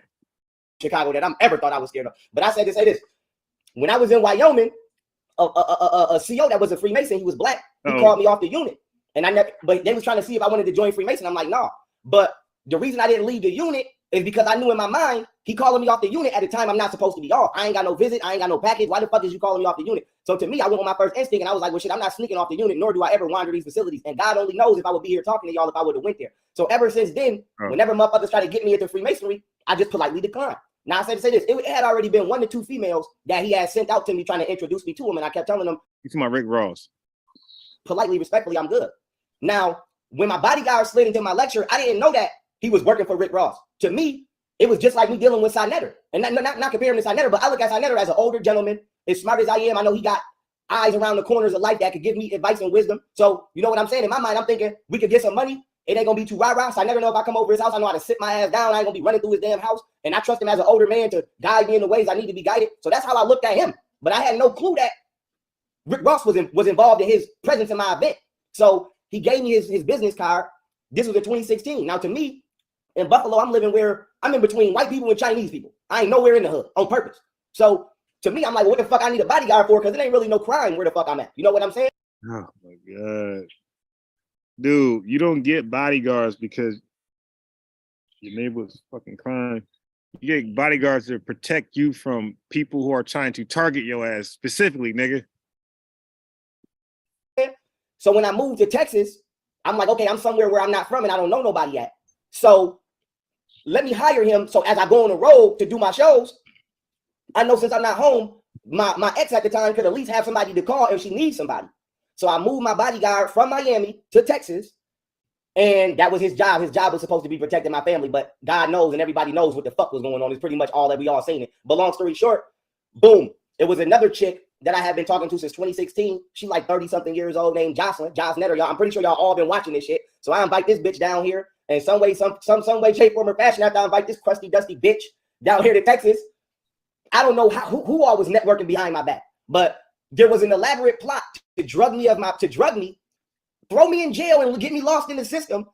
So he became on drugs because somebody drugged him. It wasn't some shit he was experimenting with. All right.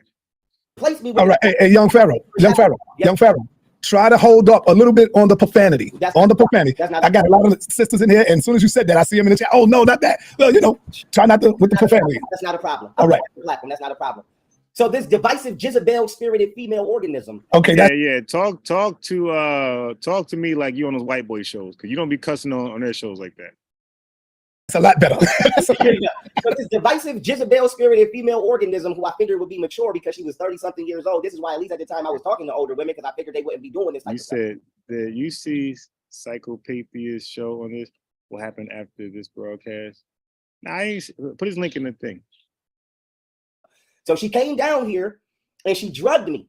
And when she drugged me, I mean, I don't know if I never want me to tell this long story. I will if you want, but I'm gonna just fast forward. When she drugged me, I'm thinking it's the CIA. So I'm like, shit, it's up. Because if I got to go out, we all got to go out. I ain't going out by myself. So that's when she drugged me. He's going to take out the entire CIA. Like, this is a crazy nigga, man.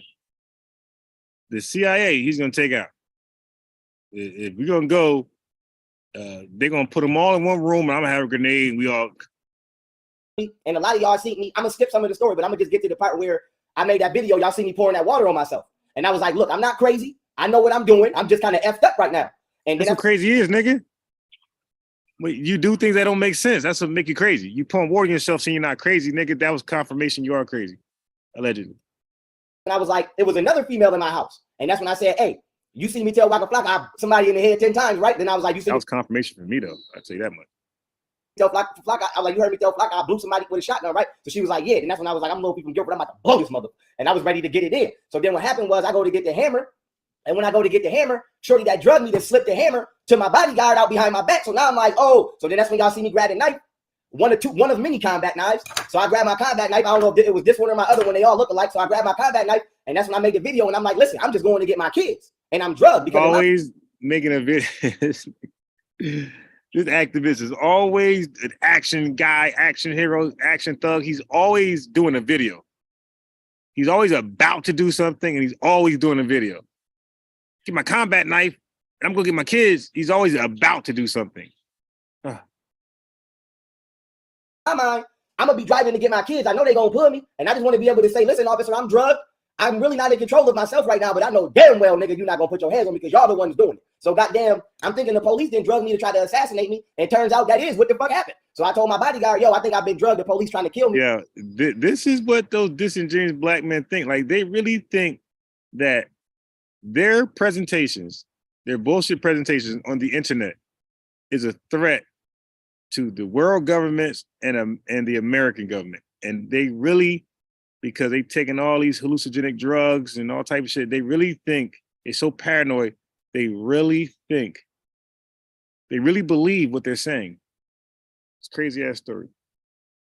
This nigga leave me and abandon me. And then that's when this other police officer came, this other white police officer came to my house. I think his name was Greg. Right. And motherfucking, that's when Greg got belligerent. Now in my mind, due to me spending so much time in jail, my street smarts kicked in. And I immediately told myself, this nigga right here is trying to clearly provoke a fight. Because if I'm not getting bucked with you, why are you getting bucked with me? But I've seen police do this for 29 years of my life. They'll come and get tough with you. And then when you get tough back, they'll say you started it and whoop your ass and write it up. And my main thing with the police is I ain't got a problem whooping nobody ass. Badge or no badge, just let the public know you want to fight. It's gyms everywhere. It's boxing gyms. It's octagons. But don't try to put no badge on it and get tough behind no badge because you know it's a charge if I hit you. So I said to say this. So that's when you see this white cop come to my house named Greg.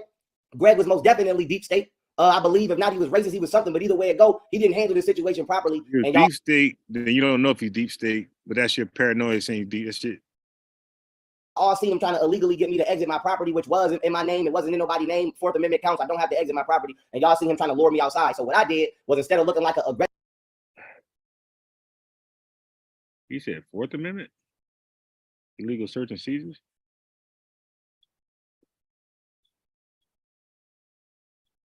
What the fuck that got to do with you leaving your property?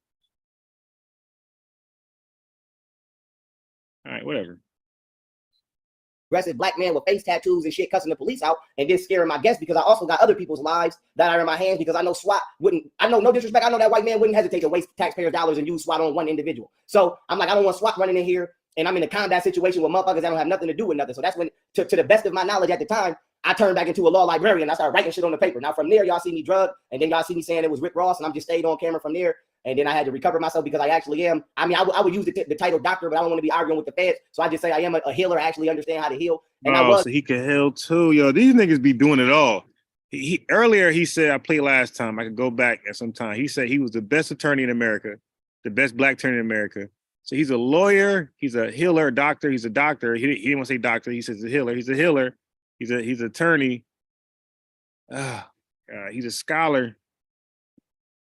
Was fucked up. My basis nerve was fucked up. My diaphragm was fucked up. But those of you that kept seeing I had the hiccups, I was fucked up. So I did just actually survive not only a betrayal by my own race to a certain extent, but an assassination attempt by the government. And after Greg left, I want to know about 8 to 10. If they wasn't Jewish or Arabic, they was Middle Eastern for sure. So about 8 to 10 Middle Eastern people came to my door. I almost shot every last one of their ass.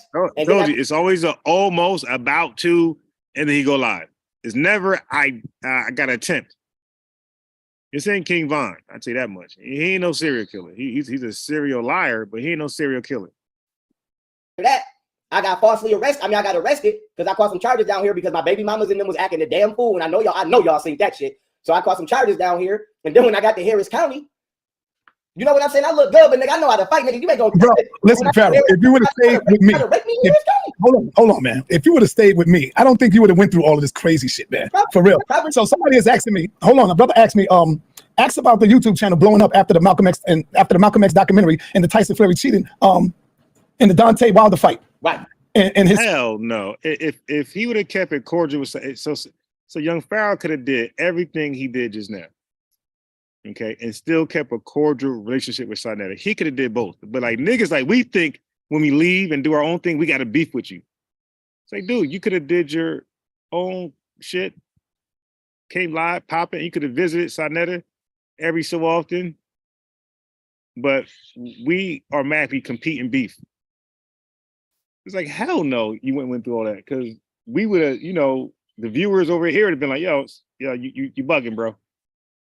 Would have called in like, yo, you bugging. It checks your little crazy ass. Switch to politics after that. Did your YouTube channel blew up after the Malcolm X documentary you did, and then you switched over to the politics, brother? Talk to us a little bit about that. I would say the Malcolm X thing was entertaining. I would say when he came at the Nation of Islam, it was entertaining. There was some true stuff there. It was entertaining. It was very entertaining. I liked it. The Tyson glove things will blow him up. I think the Malcolm did good, but what got him like big was the Tyson Fury glove, and like I think he did a good. It was a good story, right? It wasn't that bad. He did a couple series. It was pretty clever, innovative. It was pretty good. It was pretty good, and that's what blew him up. Like big dogs with check marks were referring to his video, that Tyson Fury video. So it wasn't a Malcolm X video. It was guys who know nothing about the conscious community referring to his video of Tyson Fury. So he did a real good job on both, though. It was very entertaining. Like, he's an entertainer. He's not a scholar. He's not a healer. And, like, that's what he got to realize. Like, Tariq Nasheed realized he's just an entertainer. He's not a leader. He's not none of this shit. That's why he's successful and can do a lot of things.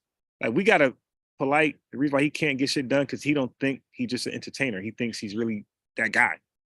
Like, dude, you're not a financial fucking guru. You're an entertainer, dude. And once we realize who we are, we're gonna be successful. But young Pharaoh didn't realize he's an entertainer, so he started to believe his own bullshit. Okay. Yes, sir. My YouTube channel, for those of you who may not know, it was already blowing up.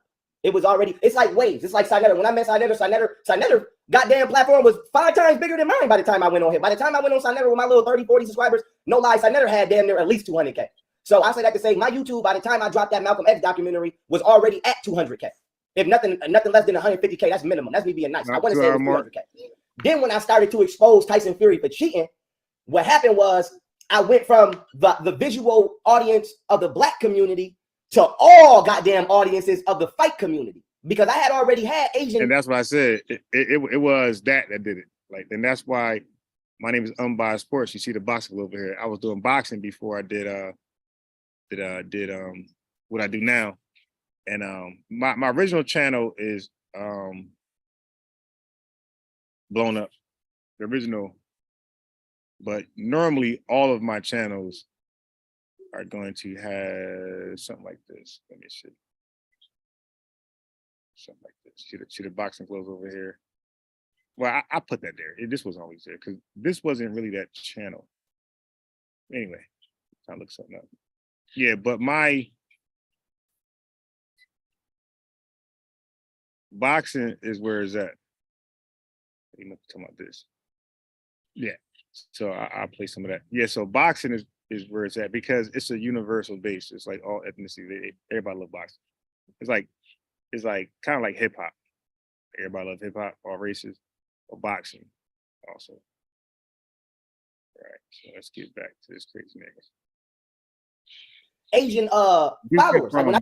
We went from one crazy nigga to another crazy nigga. One's a serial liar, one's a serial killer. Serial murder. I did a lecture in Philadelphia in 2016 or 17. I had a child. Let me do that over here. Let me speed this one up too.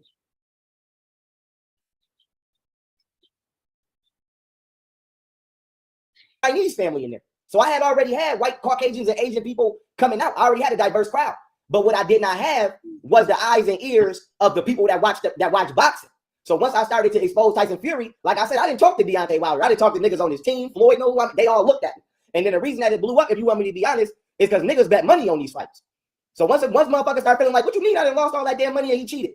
That shit started blowing up. So all I can say is I ain't got shit to do with it, but I'm gonna say the same thing now. I said again, if you betted money on the first two, now the third fight, I don't know if Deontay Wilder's heart was gone. I don't know if his mind was gone, because when you get cheated out of fights, it does kill your confidence. And then when your confidence is killed, no matter how good of a fighter you is, you know. Well, like I say, he did a great video. It raised eyebrows. Overall, it didn't make sense. It was a great video. It raised your eyebrows. It made you wonder. It looked like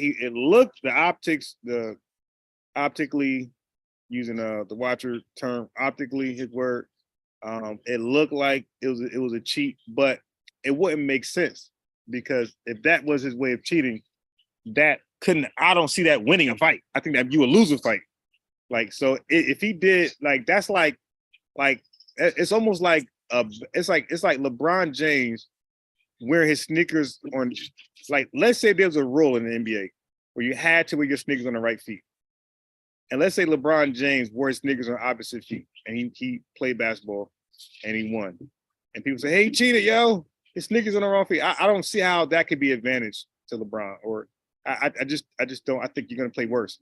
So what he's accusing Tyson Fury of doing, I don't see that making Tyson Fury a better fighter or even giving him an advantage. I see that getting him knocked the fuck out early. So, and that's why I realized, like, it wasn't tricky shit going on, but I don't see that being an advantage in a boxing match. I see that getting yourself knocked out. So off that, I'm like, nah. But it's a good video. Good video he did on. I hope he downloaded a copy of that shit, because it was a great video. Very entertaining. You know, you might can't perform, so maybe after Deontay Wilder being drugged and hit with metal and all of that shit, the first two fights, maybe the third fight, he ain't have it in him. But I'm not gonna speak on that third fight. But once again, them first. Then they're trying to say that well, the third fight exposed your whole shit. That's why you can't speak on it, because they're trying to say that Tyson Fury had like a metal bar, brass knuckles in his fucking glove, just like ridiculous shit like that. And when Tyson Fury knocked his ass out, the next fight, it's like, all right, well, what happened? And that's like he keep trying to say now his excuse is Deontay Wilder heart wasn't there like that. That got nothing to do with it, nigga. If a nigga knock your ass out, it means you just punch hard. Two, and I still got the damn PowerPoint. Yeah, and, Deontay Wilder dropped him twice that fight. You dig? So stop. Paper form and digital form. The first two fights, if you bet it on them first two fights, somebody probably fucked around and got shot behind them first two fights. That's all I'm gonna say. Somebody that fucked around and got shot. But go ahead, Si. Oh man, beautiful breakdown, brother. This is good right now. Let me ask you, what happened in your last relationship, if you didn't talk about that one? Yes, sir. I don't have a problem talking about any of my relationships. And I want to let y'all know, while I'm on here with Synetter, I ain't throwing no dirt on nobody. No woman that I've ever been with. I ain't type of nigga that break up with you and throw dirt because we broke up and don't want nobody else to want you. That shit that females do. But what I am going to do is keep it real. And especially with Synetter, because Synetter know when I came down there and met him, who I had with me, Si? My baby mama. Then I came back with Yogini, my baby mama. So Synetter knows. So I said to say this. My previous relationship with Yogini, because a lot of y'all think my last relationship was with Golden. It wasn't with Golden. Golden came into a relationship that I already had established. So you cannot ask me about what happened with you and Golden without asking what happened with me and Yogini. Because when I met Synetter, I was with Yogini. And when I met him before that, I was with my son's mom. That's right or wrong? Okay, so I got to be honest about it. This is exactly what happened. And I'm not trying to make fun of nobody. I ain't trying to bother nobody or belittle nobody. I'm just keeping it above. Women get jealous. They get catty. And they get the wilding. So my son's mom, I told her since I was 17 years old that I wanted to have a polygamous relationship for various historical reasons. That should be no fucking historical reason. Yo, listen. When dudes on average, especially black men, usually the polygamy idea for a black man is a bum ass, sick, selfish, sexual appetite. Normally, that's the first reason. Okay, normally that's the first reason. Some other men might really find it beneficial in their relationship or for business or things like that, the family, but most black men got a sick sexual appetite that they cannot get a hold of, and that be their reason for polygamy. You got a whole bunch of Hebrew Israelites right now trying to justify some polygamy shit in the Bible. I'll be chopping it. Matter of fact, one of my discussions today was supposed to be polygamy, but I decided to do this instead. Obvious to y'all now for dynastic and bloodline reasons and generational wealth reasons. She knew that since I was 17 years old. I went to jail for a firearm. They always have these, like, same thing Polite was saying, all this great shit. But Polite, what are y'all doing? You in here selling like fake credit packages. Like, you got all these women, like, where's the fucking wealth? Why reduce you to scam niggas on credit repair? Like, where's all this promise that comes from these polygamous relationships? Where's the wealth? Where's the money?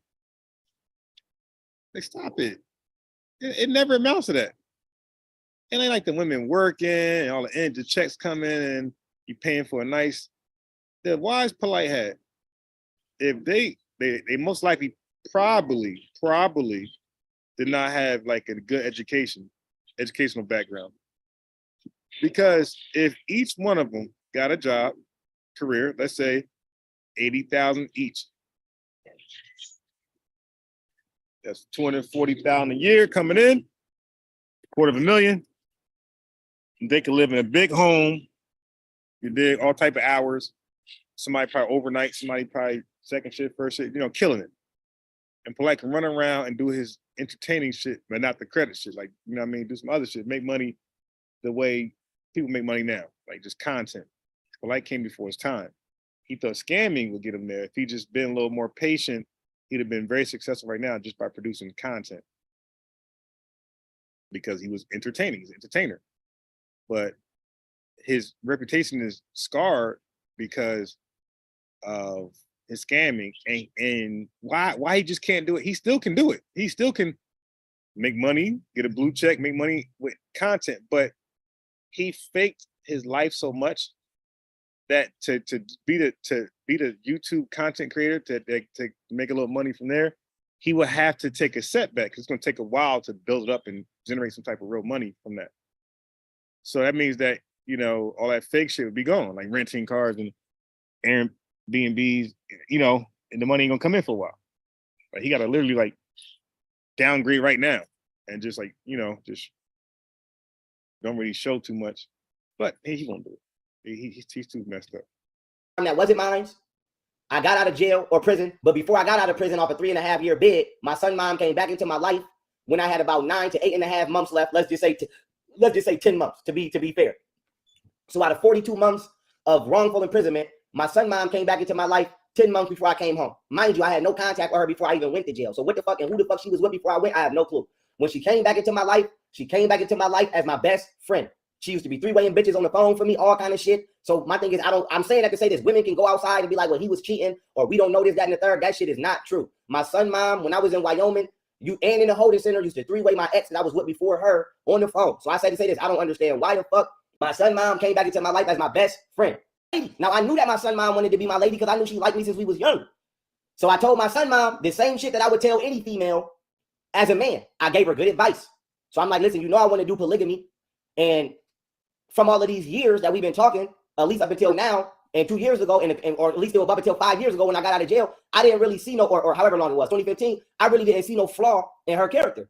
So I was like, okay. How was your polygamy relationship? Did it work out for you? That shit was great. The only reason I would complain about it is because the 2 women that I have children with now. I feel like if I would have met Yogini before I ever met the other 2, it wouldn't have been no issue. I feel like if I would have met Yogini before I ever met Camille, me and Yogini would still be sitting here right now, and I probably have 2-3 more wives, and we'd be cooking. So I feel like it didn't work. It didn't work.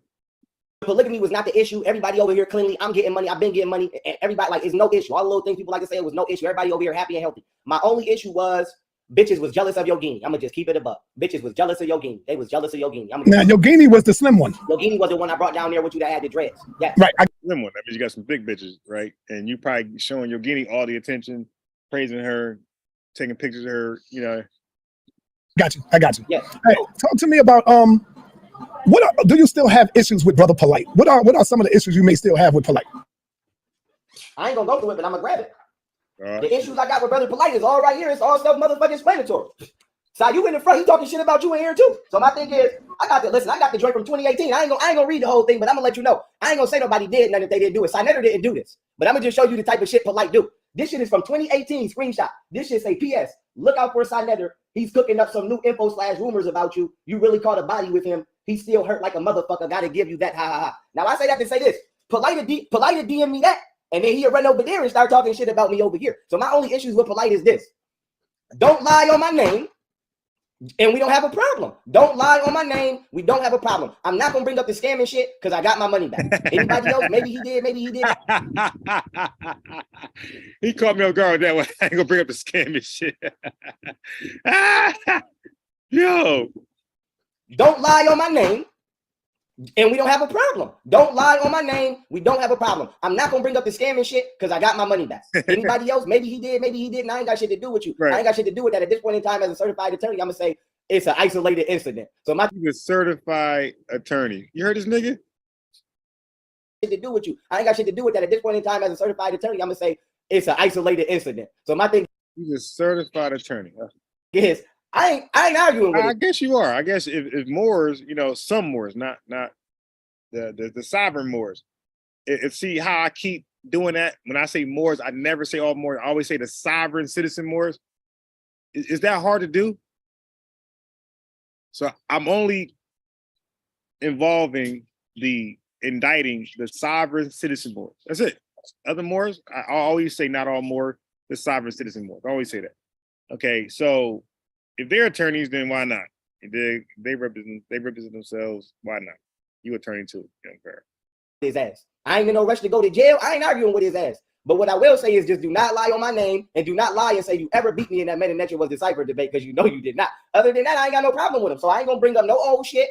But what I will say is Polite know what the fuck is up in here. He know it's all in here. He know what's in here. He know I sued him. I won. The judgment is right there. And another thing I will say, because I don't get people kids involved in shit. So what I will say is I won the lawsuit. He know it was a lie. I don't know if his daughter got a hold of what he said that I did or not. But if she did, if to nobody else to the world, you know what you said. Pull a baby girl into the room and tell her that is not true. Because I don't want your daughter to grow up and try to pop a cap in my ass or something for something I never did. I'm dead ass because a motherfucker do that. A motherfucker do that. Don't have her growing up thinking I said something about her, thinking I did something, and she see me and shoot my motherfucking ass because her dad told her I did something I didn't do. That's all I asked Polite to do is say, nigga, I was mad at Young Pharaoh and I said some shit I ain't even say. It ain't no problem. Other than that, nigga, live your life. All right, goddamn, I gotta keep going on mute. They playing music right beside me, man. Give me my goddamn money and give me my $276,000 goddamn dollars. Give me my motherfucking money. Okay, what do you say, young Pharaoh, to the people who say you are trying to be like Polite? You want to be like Polite? What do you say? You pause that one. Nah, I think he might have borrowed. If you want to do any comparison between them two, I think he might have borrowed the vernacular, like trying to use certain words and be articulate like Polite. But that was about it. I think his image and everything about him was way better than Polite. Like I think he built his brand way better than Polite ever could build his brand. You know, his charisma and all that shit is it's not even comparable. Not even comparable. You dig? And he ain't need Run Artest, and he ain't need the Breakfast Club, and he ain't need all those big shows that Polite been on Vlad TV to like reach Polite heights. So there's no way, it's no comparison. Polite won't be like him if anything, but I don't think they want to be like each other. But there's no comparison. Polite, Young Pharaoh image is not like Polite. Now I think Minister Inky might have want to be like Polite. You know, he runs Gucci shit. You know, I think, you know, yeah, like you don't see Young Pharaoh visibly with all this designer shit on and rented car, like, but you do see Inky, Minister Inky with the Gucci and. Yeah, so Polite inspired him, but nah, I don't see that for Young Pharaoh. But anyway, let's get back to the serial killer. One seemed proud of his career as a real gangster, the true story behind Chicago drill music. In fact, it seemed from his tweets that he took great pride in this. He would regularly quote lyrics from drill songs by Chief Keef and others, and he would continue with tweets expressing his intentions to shoot up the ops. In one, he says he just got a new gun and can't wait to use it, and he even claimed in one tweet to have shot a woman by mistake trying to shoot at a man, ending the tweet saying, "I don't care, same thing to me." It seems that Von really had to tweet pretty much any street activity that he was involved in during this time. He would tweet that he hasn't touched or seen a revolver in a while, and on October the 29th, Von would tweet saying that he was avoiding T-Roy because he was winning, presumably referring to T-Roy having a superior kill counter. So Von would tweet literally saying that he was trying to catch up with T-Roy's kill counter, saying give me until Friday, and just the day after this tweet, he would find what he was looking for. On October the 30th, Von would tweet that it's his main man T-Roy's birthday, and later that day, Von tweeted that he was drilling like OD. At 8:45 AM, Von tweeted, check the stats, a reference to who has the most bodies in the ongoing gang war. According to the police, less than 30 minutes after this tweet was made, at around 9:13 AM, T5, aka Crack, real name Derek Johnson, would be shot multiple times in the 6200 block of South Eberhart Avenue. The 23-year-old was rushed to the hospital. Real name Derek Johnson would be shot multiple times. Someone shot the 23 years old. These guys are under 25. Senseless and cold-blooded murders. But this is okay. Black folks, we don't talk about this. We talk about one police officer a year beating up a black guy, maybe shooting him. And we make a big deal about that. Laws gotta be changed, defund the police. But these senseless murders that go on in 1 year, we don't speak nothing about it, man. And that's sicker. That's sicker than a fucking one racist cop beating up a black guy, shooting him. This is sicker right here. Because we control this right here. That white cop does not live around us. We don't influence him at all. Culture's different. Whatever got him racist. Nope. But why is this happening under our thumb and we're not making a big issue? Because, well, I got my own reasons. In the 6200 block of South Eberhart Avenue. The 23-year-old was rushed to the hospital, but pronounced dead at 9:54 AM. The incident report would record the time of the shooting as 9:13 AM in the Chicago Time Zone, which on Twitter for me would display as 3:13 PM. That means that just 3 minutes before the recorded time of the shooting, Von tweeted, laughing my ass off. Then at 9:13, the time that the police estimated the shooting took place, Von tweets, his 45 makes his ass do 40 flips. And then, how come this guy wasn't brought in for questioning, gun residue, lie detector test, or whatever they do? only a few hours after this early morning murder, just after noon, Von would tweet the early bird catches the worm, and then going on to tweet about ops making the news, saying that he does his thingy thang for real, saying that he erases people like he drew them, and tweeting that his ops aren't trying to win like he is, and saying that he is doing this for OD, Platoon, Shoroy, and White White. Von would claim to be finding a lot of things funny that evening, once again tweeting numerous times that his 40 made someone do 40 flips. As the days went by, Von's tweets would get even more bold. Just the day after the murder, he would tweet pondering whether he was messed up in the head and indicating that he thinks he's gone crazy. No, you always been crazy, my boy. And it might have been like that's the type of crazy where it's like drug induced. You dig? The drugs induce his craziness. Even more incriminating just 2 days later when Von put out a tweet reading, "Damn, Modell got killed in October, and Crack, who's going to get killed in November? Stay tuned." And he would tweet RIP Crack and Modell, as well as tweeting asking when the funeral is. Von would even reply to KI and Wooski, who tweeted each other about going to a funeral, with Von saying that he was on his way too, and even offering them a ride. Von also tweeted at Wooski asking if he knows who made Modell World or Crack Crew, another reference to crews renaming themselves after a fallen member who's passed away. Now at this point, Von is establishing a clear pattern, getting the location of his targets, shooting them dead, and then celebrating publicly on Twitter. And within only a few weeks of the P5 incident, yet another high-profile... You say whenever place still got that electron microscope. Yeah, like we gotta really ask, those are questions that need to be asked. It's just by Dashiki and get his staff. He said, I'm convinced, just buy Dashiki and get his staff in the background and you could be ultra black. Yeah, I got a friend, a close friend who say he was pro-black. I'm like, dude, like pro-black is just synonymous in today's time, you're pro-black, that you ain't saying shit. Like that's just synonymous with conspiracy theories, hate white people, don't do shit, just talk to one person, never get active in your community. Like, so that's all pro-black translates to me. Like, well, if that's what you are, cool. Like that's a name shit to be proud of. File murder would take place, with Von's involvement having been debatable, but his Twitter account telling a very different story. In November 2012, King Von would be tweeting openly about killing. He'd say that he was the go-to guy for hits in his area. He'd also say that... All right, so... 2012, King Von would be tweeting openly about killing. He'd say that he was the go... Now, this dude, David, this is a different David. They call him King David, but this is some, like, bum-ass nigga OG that was part of, like, King Von's set. Yeah, some bum-ass nigga. And this is who he... On David, he's talking about this guy. Sometimes he'll say on King David. But that's who this guy right here. Go-to guy for hits in his area. He'd also say that he was the captain of the drill team, tweeting about murder and homicide, saying that he's a hitter by himself, and that the whole of O-Block are coming for their ops. He would even tweet that he was sacrificing people, as well as bizarre tweets about you're sacrificing hitter by himself, and that the whole of O-Block are coming for their ops. He would even tweet that he was... You want to talk sacrificing? There you go. Talk about D. Roy sacrifice.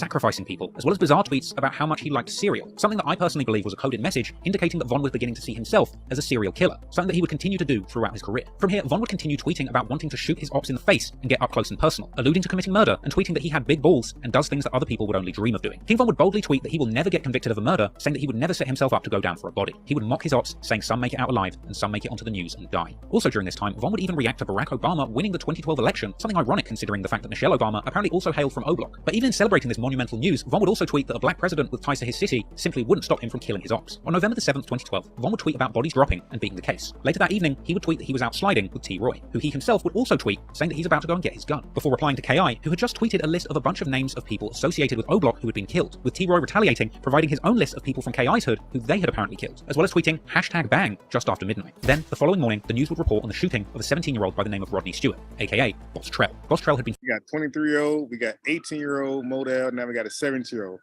23, 18, and other ages I forgot, but 23, 18, and 17. These are guys that didn't even figure out life yet. Murdered senselessly, from allegedly King Von, but it wouldn't even matter for somebody else. Damn. The lifespan these niggas is 23. found with a gunshot wound to the head around 6:50 a.m. and was immediately rushed to hospital. And he would even remain alive. Yeah, what the fuck is he doing out at 6:50 a.m.? Like, you buying pills? Boss Trell. Boss Trell had been found with a gunshot wound to the head around 6:50 a.m. and was immediately rushed. Who the hell's waiting on you in 60? That shit crazy. Yeah, that's why I be like, yo, somebody had to sit to do this. Somebody's like, yo, I got pills. You dig? I got this heroin. Where the fuck these crackheads be using? I got this for you, man. Come, setting them up. He go to buy the pills, because heroin addicts, they get up early as fuck. And he got up early to get his heroin fixed, the pills, and they caught him lagging. To hospital, and he would even remain alive for several hours, during which time he was visited by friends from the neighborhood like FBG Cash. But while Boss Trell was in the hospital fighting for his life, Von and T-Roy would be tweeting. T-Roy tweeted "man down" only hours after the body was discovered, with Von tweeting #the struggle, prompting T-Roy to infer that Von was behaving like the police. Von would follow up on this tweet, saying that people aren't dying on time, and T-Roy would also tweet mockingly, saying "no, Trell, stay alive." Then, in since deleted tweets allegedly by King Von, he would suggest that he had actually spent the day trying to get KI on the phone. However, Boss Trell would be pronounced dead that night at 11:30 p.m. on the 8th of November 2012, and the following day, King Von would take to Twitter once again. David Barksdale, the founder of the Black. Yeah, there you go. Yeah, I want Sosa because Chief Keef made a song called Love Sosa. I remember Sosa's name being Love Sosa, and then it's King Sosa. But Sosa's in Atlanta. I mean, he's in Georgia. So I don't know how that. I want Sosa. Again, to mock Boss Trell and his ops. He would tweet that STL doesn't stand for St. Lawrence, but instead for steady taking L. Is Sosa from Chicago?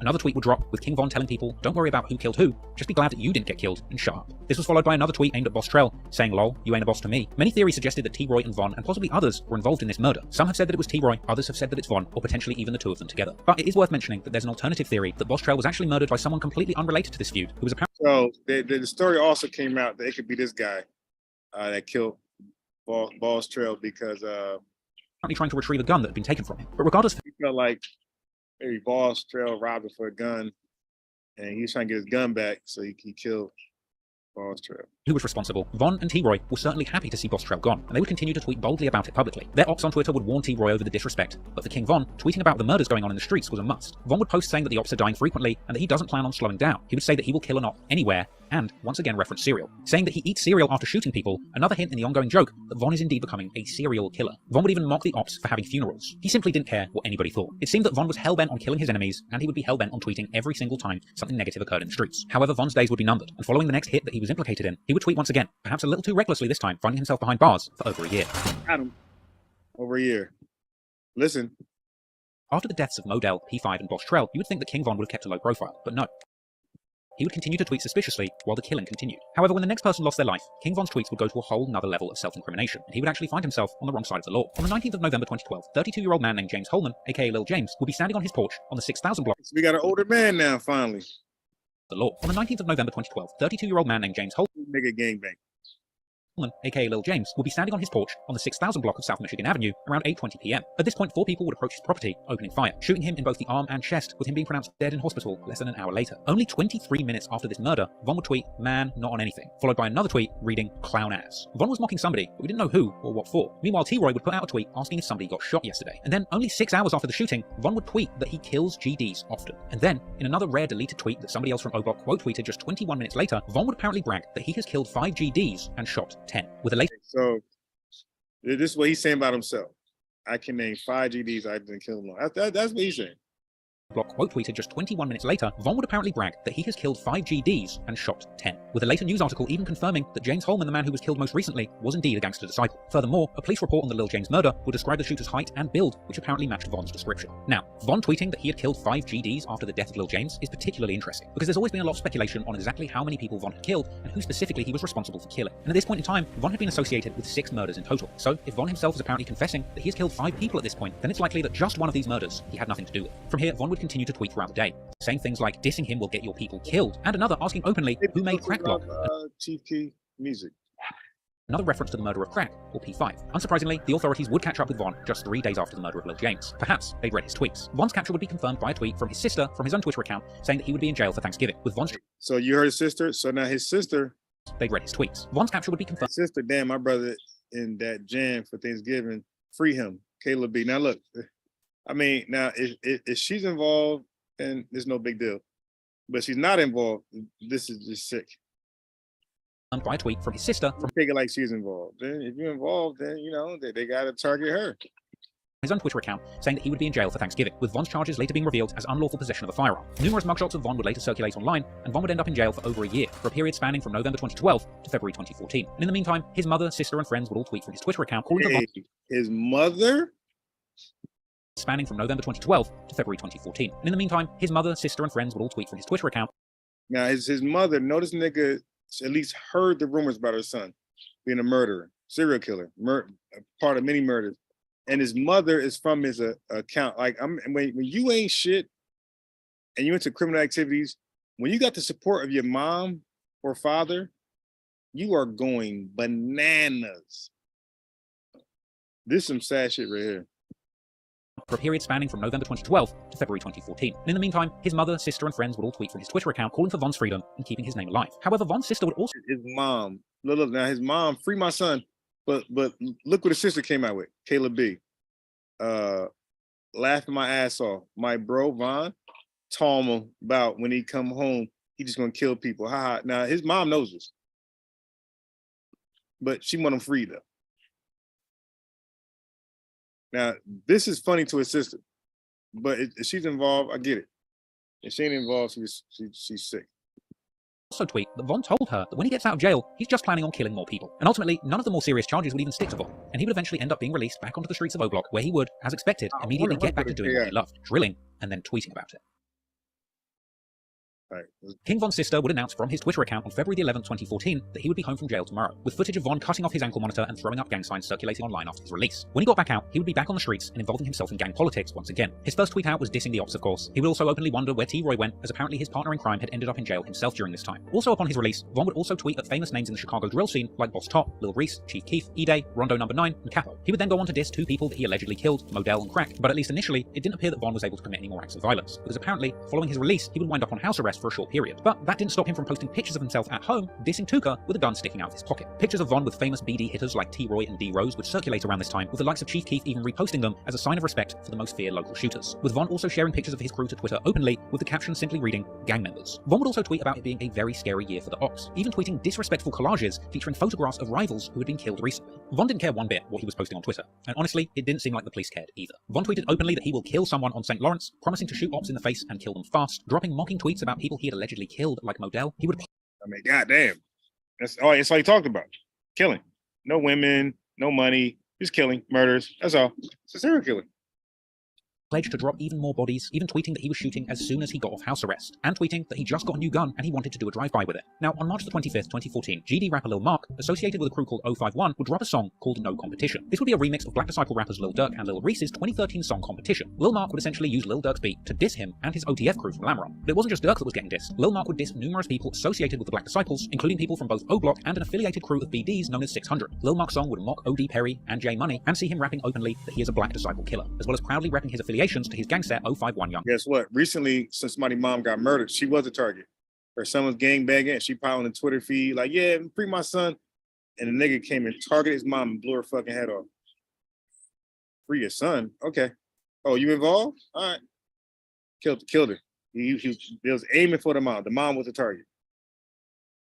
Money. This song made Lil Mark a huge target for both O Block and 600. And around this period, King Von would frequently tweet that he was in traffic, riding around the city, armed and looking for ops to kill. On March the 28th, 2014, Von would tweet that he was in traffic, tagging D Rose, an infamous shooter from the O Block affiliated set 600, with D Rose himself tweeting that the cops hate to see Von, T-Roy, and him all together. Von would tweet gunshot emojis around 10 AM on the 28th of March 2014. And only a few hours later, that very same day, around 1:30 PM, it's believed that a large group of gang members were riding around in a silver minivan with Florida license plates, most likely a stolen car. Meanwhile, the 20-year-old Mark Campbell, aka Lil Mark, was at a bus stop on the 300 block of East 51st Street. It's believed that minivan pulled up and a masked man jumped out, shooting Lil Mark in the head. 1:30 PM. And look, another 20-year-old man. Shot him in the head. With Mark ultimately being pronounced dead at the scene only minutes later at 1:41 PM, and that minivan connected to the shooting, Lil Mark in the head. With Mark ultimately being pronounced... And Philly shot on the south side, 13 wounded and another shit. Damn, 13? But y'all don't want to stop and frisk, right? Y'all don't want these guys to be profiled and searched. Okay. Dead at the scene only minutes later at 1:41 PM, and that minivan connected to the shooting being found in flames at 6:30 PM that very night. It's widely believed that D Rose was the shooter, with King Von being present for this murder. D Rose even posted a clip to social media of him and his friends returning to the scene of the crime and filming, where King Von can allegedly be heard in the background of the car. Hey, so took off 51st. Damn, body down. Oh, that goes into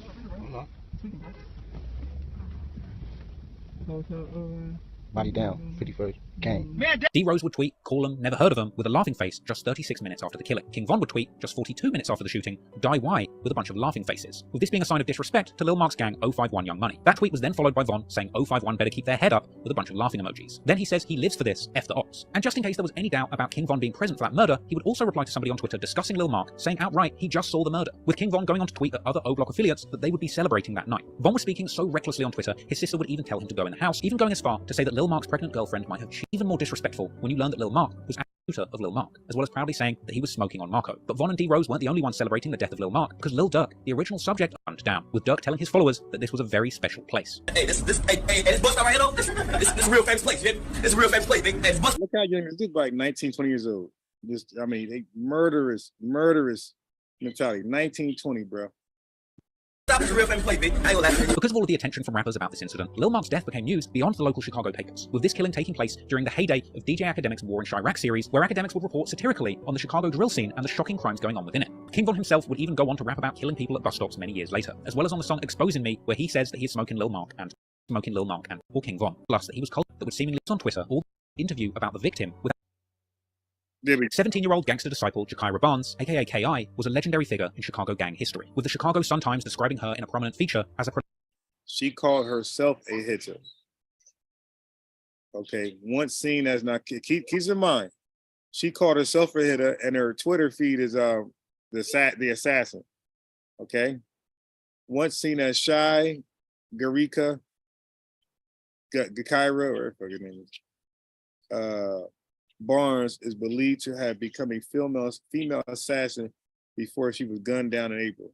Damn, man, that's a news, yo. She called herself a hitter.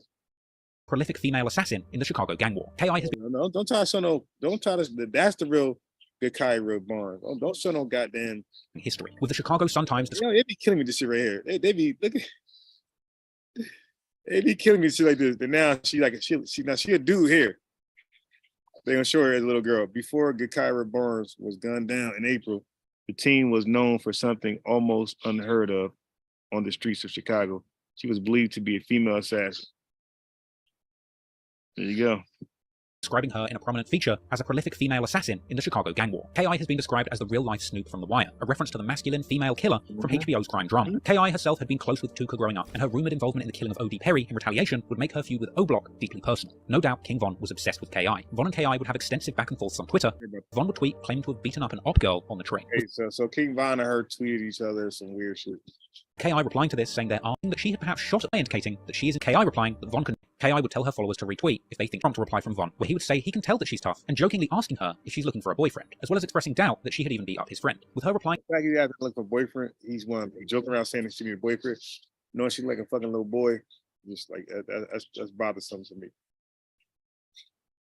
saying she'd caught an O-Block member on the train who had denied being from there, a sarcastic reply from Von, and later beginning to regularly refer to her as White K.I. Now, many years later, somebody on 4chan would claim to have hacked K.I.'s private DMs on Twitter, and revealing that around this time, Von had DM'd K.I. asking her if she wanted to hook up, or more specifically saying he wants to nail her. She would reply saying she's not interested, to which Von replies, when all of this is over, he will have her. More alleged tweets would see K.I. asking Von straight up if O-Block are plotting to kill her, to which Von replies, he's not gonna lie, there are people looking to kill her. But Von would say he doesn't think he can kill her, because he thinks she seems cool as hell, even having the nerve to ask her when she's going to stop gangbanging. K.I. would reply saying she's not gonna stop, calling King Von a goofy, and asking him when Man, ain't no goofy. When you gonna stop gangbanging? You talking about look at talking about. he's going to stop. Von would laugh and tell her that he's gangbanging until he dies, and that he will never lose or quit, with K.I. ultimately agreeing with this and saying that she's planning the same thing, before mocking Von, saying he must feel really threatened by her. Yeah, I was thinking the same thing. We ain't no flesh on G. Y'all ass must really be threatened by me. Y'all think y'all gonna take me out? And questioning if he really thinks they can kill her. Von replies, Well, she knows she's a target. She's gonna try to kill her. saying that they're trying to kill anyone, they're not just desperate for her specifically, before revealing that he had apparently had his gun on him when he beat her up on the train, but saying he didn't kill her because the police were there along with a woman from his block, with Von saying that if he really wanted to kill her, he would have took his chances and shot her in the train or the street. In response to this, K.I. would reply, come and get it, because she's ready to go to war with anyone, with Von clapping back, questioning why she takes things so seriously. After this alleged private exchange, Von would reply to a public tweet of hers dissing O.D. Perry, and reminding her that he beat her up. K.I. would be looking for Von in real life, however. Von would tweet that he has his ops scared at the corner store and kept safe in the streets. More alleged leaked DMs between K.I. and Von would merge, with K.I. asking if O-Block was ready to put a store, and Von would warn her not to. Von would tweet reminding her that he had beaten her up on the train all the times that people from her side had beaten him up. Other O-Block members would tweet their intentions to kill K.I. too, and she would tweet Yeah, right there. Taekwon assassin. that she wants to see King Von face to face. Von would reply, she really doesn't. One tweet would see Von say that he'd spent all day trying to get King that Von had asked her to, perhaps for another, and adding 4 first things that Von did. But K.I. would continue to mock Von and going on to insult him in a tweet of her, saying rest in piss. Another tweet saying how desperate, leading to him. 1st of April, he would tell a friend that he would never start rapping and that he prefers killing in the frame, along with a gun emoji. That same day, Von would tweet saying if you're not where I'm from, you will get killed. That was followed the next day by Von tweeting that he was always looking for a woman and he or telling her to just hit him or help girls this summer. Current location just off 63rd. Here we go. The next morning, K.I. would make the ominous tweet, in the end, we die, as well as tweeting her apparent location just off 63rd. They thought she tweeted her parent location.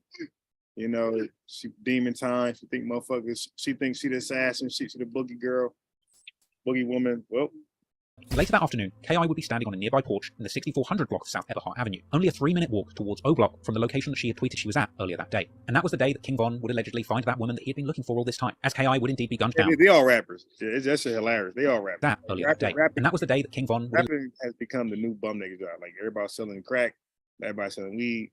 Well, being a rapper is like the new bum nigga shit. I'm a rapper. Like, yeah, I'm a rapper. Okay. Like when you say you're a rapper, you might as well say, yeah, I sell drugs. Same shit. allegedly find that woman that he had been looking for all this time, as K.I. would indeed be gunned down on April the 11th, 2014. The murder report Von would allegedly find that woman that he had been looking for all this time, as K.I. would indeed be gunned down. 4 dead among at least 36 shot in Chicago in 36 hours. God damn. So 5:43 p.m. she was pronounced dead. And all autopsy done Saturday determined that she died of multiple gunshot wounds and her death was ruled a homicide. On April the 11th, 2014. The murder report on K.I.'s death would feature a witness describing the shooter, who hopped out of a car, catching K.I. and another man who were about to shoot dice. They would run into a gangway, but the shooter kept firing, apparently even shouting, yeah, bitch-ass N-words, as he fired the handgun at K.I. multiple times. She would be shot 9 times and declared dead just 2 hours later. For Chantel Brown, the statistics are more than just numbers. All right, now listen, here we go. Calls her assassin, she killed motherfuckers, she make the move. Here we go. Within 12 prison for shooting. You remember she shot up O-Block trying to hit anybody indiscriminately and she went to jail for that. So now you know what your kid's about. This is why Charleston White messages like ring bells, because he's like, yo, no, y'all know what the fuck y'all got in your house, man. So when that motherfucker go to jail, or die, like, yo, y'all gotta accept that. Y'all accepted their rudeness, their rude behavior, their violent ways and street, all that type of shit, then you gotta accept what comes with it, man. Okay, at one point, at one point, parents give up on their kids. Like, all right, fuck it, you ain't listen to me yet. So then you gotta accept everything else. 12 short hours across Chicago, 14 people were wounded, 2 people killed, one of them being Brown's oldest child. I'm just gonna miss her presence. She was a very, very beautiful, well-known, lovely girl. Well-known, lovely girl. I mean, parents like that, no, that's no different than I want y'all to think about this. Think about a KKK member being killed, and the father, and like, I'm sorry, that KKK member was violent amongst Black people and Hispanics and gays and Jews, and that person died violently, and the mother coming out saying she was a well-liked, like, we'll be offended that you sit there and say that this motherfucker who was killing Black people, gays and Jews, is a well-liked. We'll be like, what? 7. I'm just gonna miss her presence. She was a very, very beautiful, well-known, lovely girl. 17-year-old Jakira Barnes loved basketball, her friends, and being with family. It's still under investigation what exactly happened Friday afternoon in the 6400 block of South Eberhard, but neighbors say Barnes and a friend were walking along the sidewalk when a gunman started firing. When the bullet hit, it was so powerful she fell on the step. Residents who do not want to be identified say Barnes fought to live, but had been shot at least 9 times. In the jaw, in the neck, and in the chest, and in the leg. 9 times, they say. Barnes was transported to Northwestern where she died, and tragically for this neighborhood, it wasn't the first child lost to gunfire. And Von would go on to tweet just hours after K.I. was pronounced dead, saying that he loves his gang and they love him, before tweeting, mad that nobody misses him. And this was followed by people confirming that K.I. had been killed. O-Block veteran Jay Hood would reveal in a Cam Capone interview many years later that Von came back to O-Block and told him what he'd done immediately after the murder. But he literally say just like this. Listen, this is a King Von affiliate. Nigga street cred. I'm looking straight. He meant why I just run up on K.I. and why I just ran up on them and caught K.I. She was the last one running out of the gate. I was like, no way. The day after the hit, Black Disciple rapper Lil Reese would tweet Von's catchphrase saying that he does his thing, seemingly a congratulatory post to Von, who replied saying, you gots to. Von would later tweet that he needs a real bitch, and over the next few days, he would once again deliver a flurry of activity on Twitter, tweeting that his ops don't scare him and that the whole gang war is funny to him. He would say that he's lost a lot of friends, so his enemies must die in retaliation. Von would also tweet saying that people wouldn't believe the things that he does in the streets and saying that he will never tell. Von would even copy K.I.'s earlier tweet from the week before her murder about people not getting the picture until you put them in the frame, as well as tweeting at her saying he misses his old girl. Von was clearly in a celebratory mood following the murder of K.I., and he would go on to make post after post referencing the ongoing gang war. Okay, so now let's get to that debate. So y'all heard enough. Murder. Gold after winning this one. Hey, not that one.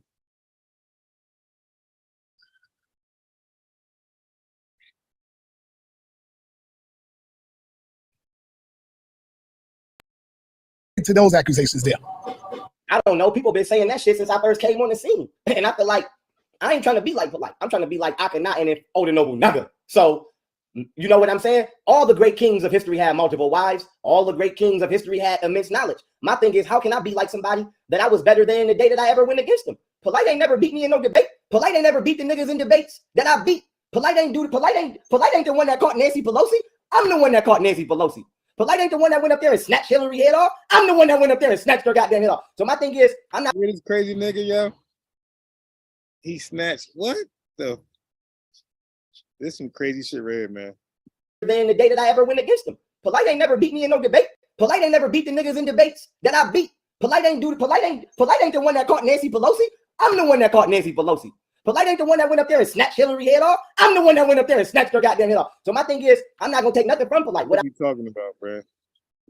I will say about Polite is this: he influenced a lot of black males during his time to do better in their life, and he influenced them to read and be smart. So I'm gonna give him his respect for that. But what I will say is, he influenced y'all to read pseudo books and be dumb. Y'all read the wrong books.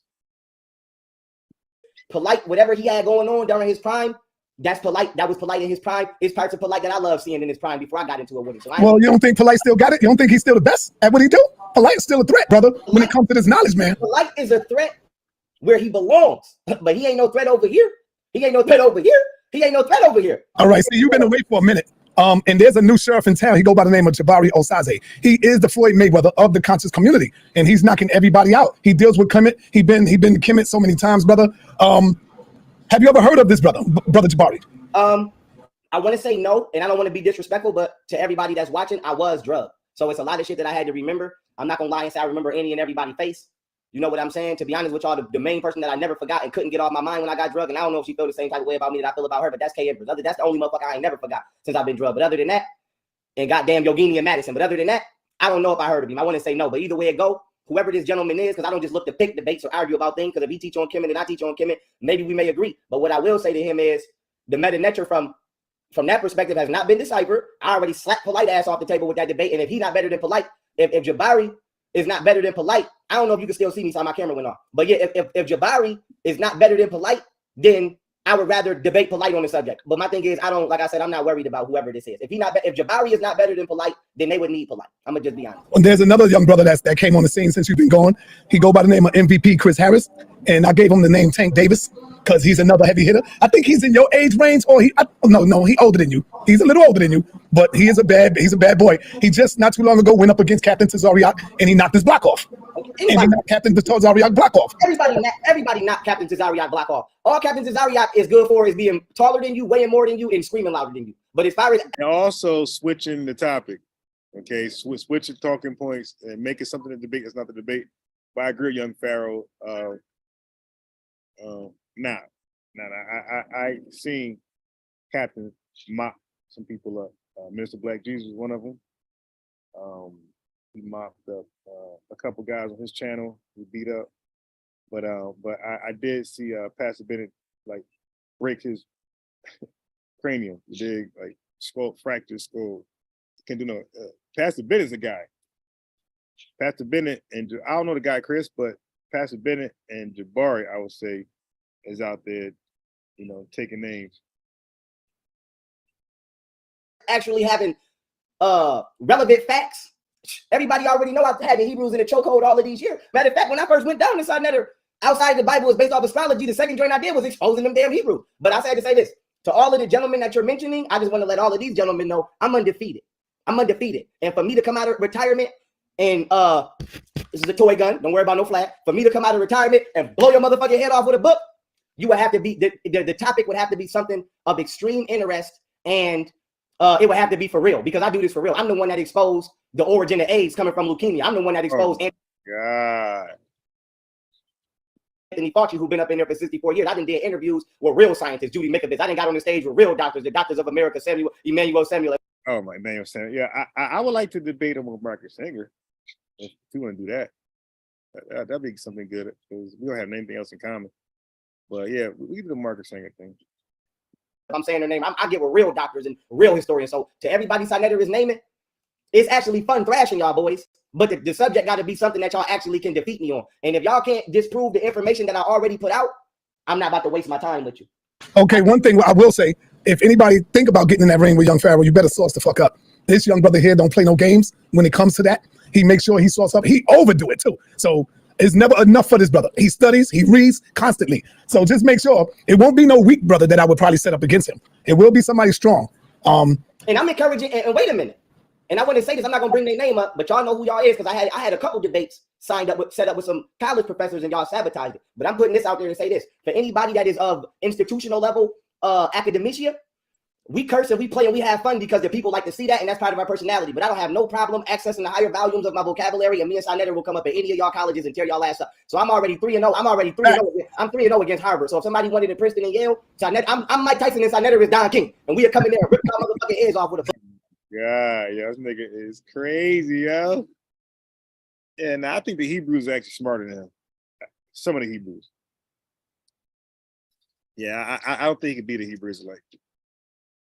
Yeah, I don't think he could beat. I don't think he could beat Captain. I think Captain will destroy. I think even Captain's out will beat young Pharaoh. Yeah, now he ain't gonna beat a lot of those Hebrews. So I want to say this ain't even just, this is beyond the streets. If you in Japan, if you in China, if you in goddamn Europe, anything you've heard me or seen me debate, I was number, wait a minute, Si. Wait a minute. Because they got to know me and Sinetter ain't playing. Whoever y'all got, Sinetter ain't got to call nobody but me. Wait a minute. What this say? This say number one. I was number one. See that? Number one. That's right. Number one on the App Store. So my thing is, we already pretty much ran through the streets, but if Sinetta, you want to run through the streets again, we can. But me and Sinetta, Hey, yo, Chris Harris, I see you. I hope you're working out, brother. I hope you're in the gym. It's about to get ugly. I hope you're in the gym, the science gym. we ready to go. Me and Sinetta ready to go in these colleges, and we also ready to go in these prestigious legal institutions and destroy case law. Because at the end of the day, I'm the #1 black attorney in the world. And so you could come. Me and Sinetta is ready to actually examine real life traffic stops. Like for example, when the police kill people when they get on the news, get me and Sinetta on the news so I can tell you exactly where the fuck it went wrong, who broke what penal code was what level of it. Oh my God, this nigga became an attorney. The drug made him. He got drugged, and that's nigga. His memory. The drug wiped out his memory, and now this nigga is an attorney.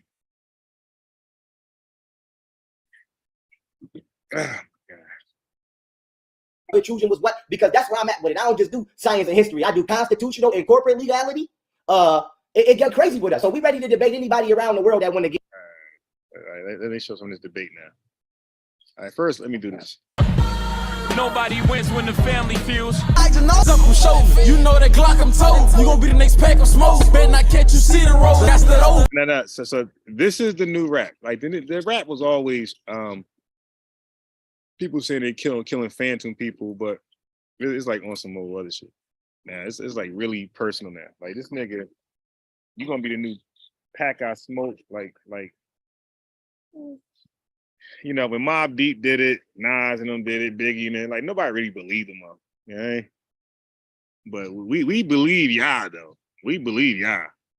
And so does the feds and your local county police officers. Yeah, they believe y'all. And they write down y'all lyrics, they piecing it to murders, that unsolved murders. Yeah. So now y'all ain't gotta worry about nobody believing y'all. From the way I work my show, tell your partner pick it up. Lock the volume on. And every time I buy the drop, they say nigga, dropping shells through the city and never. This shit is corny.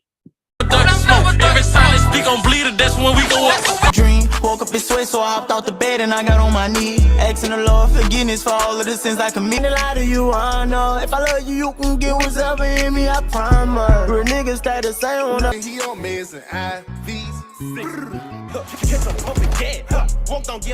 Thank you. All right, to some serious news now. New details this afternoon on a deadly shooting near the Mall of Louisiana that happened in February. Baton Rouge police say that they have made an arrest in connection with this shooting, and they plan to hold a press conference later this evening to give us a few more details. 2 teenagers died in that attack.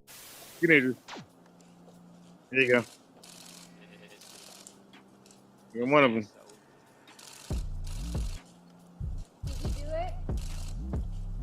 Is there anything you would like to say to your family, to the victim's family? As Baton Rouge police have arrested this man, Rashawn Alexander. He was definitely in that damn song in that video. In connection with a deadly shooting. Baton Rouge police say he's facing charges in the death of 35-year-old Nicholas Williams. You may remember Williams was found shot to death along Aliquippa Street on the night of March 5th. Those charges he's facing should be being updated in the 9 News app as we speak. 9 News alert from the East Baton Rouge Sheriff's Office. We're told a shooting around DeNova Street around 2 o'clock this afternoon. The Sheriff's Office tells us 2 people ran away from the scene and were later found at the hospital. Those 2 people died as a result of their injuries. It's unclear how these people knew each other or if there was anyone else involved in the shooting. If you know anything that can help, call Crime Stoppers. That number is 344-STOP.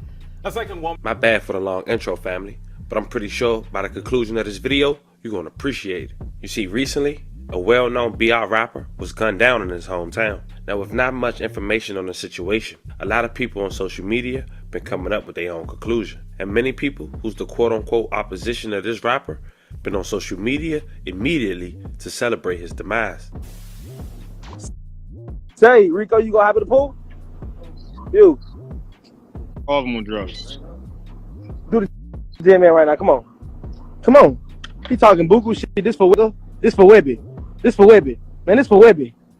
This for Webby. This for Webby. Now, if you're wondering who Webby he's referring to, it's not the iconic legend coming out of BR, Webby. In fact, it's another Webby. They go by the name of Teflon Webby, who's a part of a crew named True Bleeder. Unfortunately, Teflon Webby had came to his demise. And in this video, we strictly gonna talk about the facts, including how unfortunately he lost his life based on the information from authorities. We also gonna discuss how not only this rapper, but his crew had a target on their back in the public eye for some time now. But before we get into this one, remember family, I don't give you no angle, I just give you the story. So with that being said, All right. Here we are, the debate. I'm gonna play a little bit of it. I gotta go.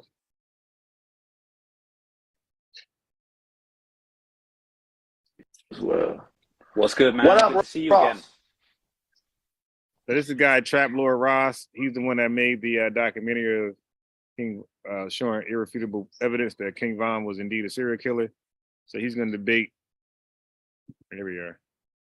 This guy, King Dave, a native from Chicago streets. And it really shook me up, to be honest. It really made me feel like, damn, you know, I've stumbled into the path of, by his own words, a real killer.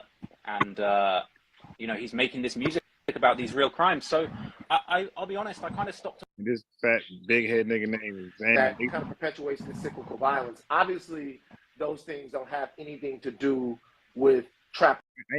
I'm open to hearing a broader kind of perspective. My whole thing about it was, it wasn't even like so much about King Von. It was about all the other cans that are being opened when these type of documentaries drop.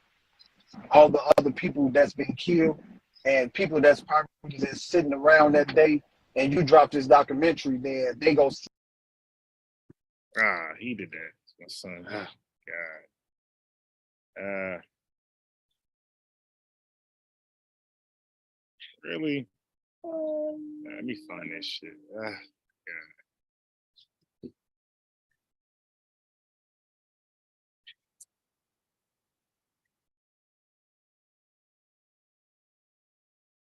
Let me see if I can find it.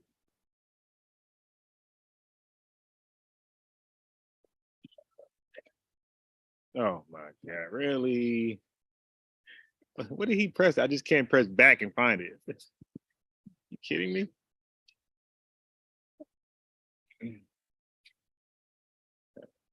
Now I gotta find this shit. Who knows where it's at?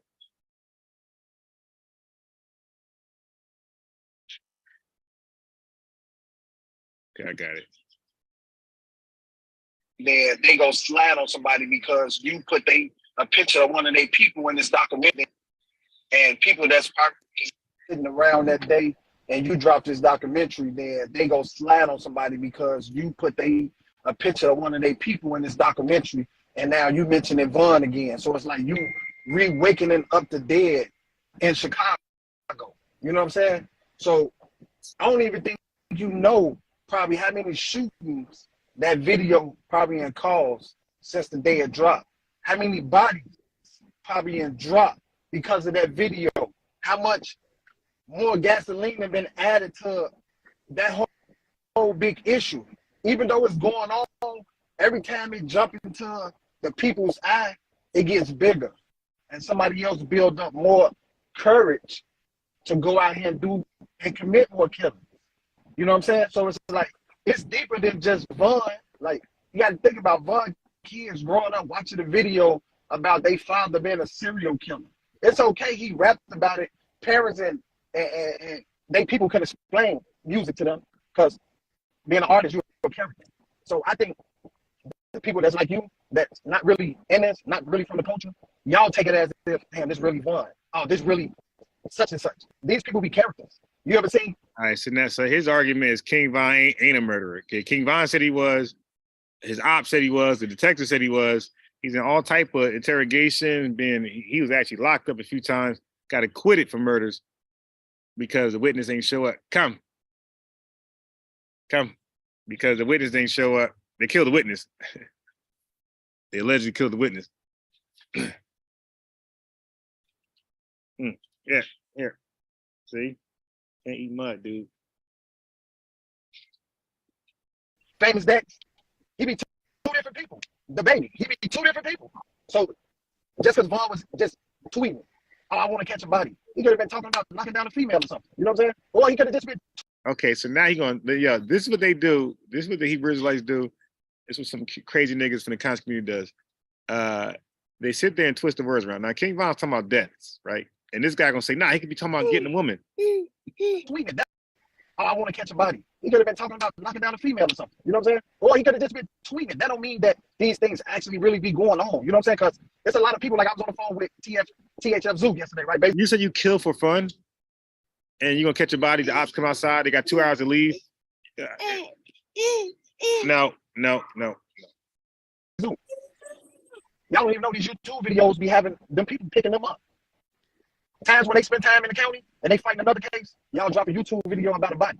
Them people come pick them up. He in the crib chilling, or a little less sitting in doing his time. He getting picked up. All because of YouTube videos. And Von didn't tell you, oh, I killed KI. I killed this person. I killed this, all speculations. But I understand, like, your whole point. Like, he put it out there for the people, right? But I just be wanting y'all to think about when y'all put these videos out about the people that's still living in these communities that's possibly end up shot, killed, or just a whole other war. And it'd be like, y'all make y'all money off YouTube, y'all get so famous and y'all don't even care. But at the end of the day, we got innocent women, grandmothers, grandfathers dying off of you because of YouTube videos. And because of me. Your video, I'm pretty sure it's sparked. Because I've been on the phone with people and they was mad about the Lil James situation. Like when you put the wrong picture up there. That created something. You know what I'm saying? Like you don't really know what really came from that. You know what I'm saying? Because you put that body on Vaughn. Now, they slide on somebody from O Block and they accuse somebody over there now. All because you put the wrong picture up there. But you ain't gonna feel no sympathy from that. But that mother, that father, that daughter, that son, they gonna feel all of that. You feel what I'm saying? And I don't even want to say like no hater, like I'm knocking your video, because I'm really not knocking. I understand what's going on.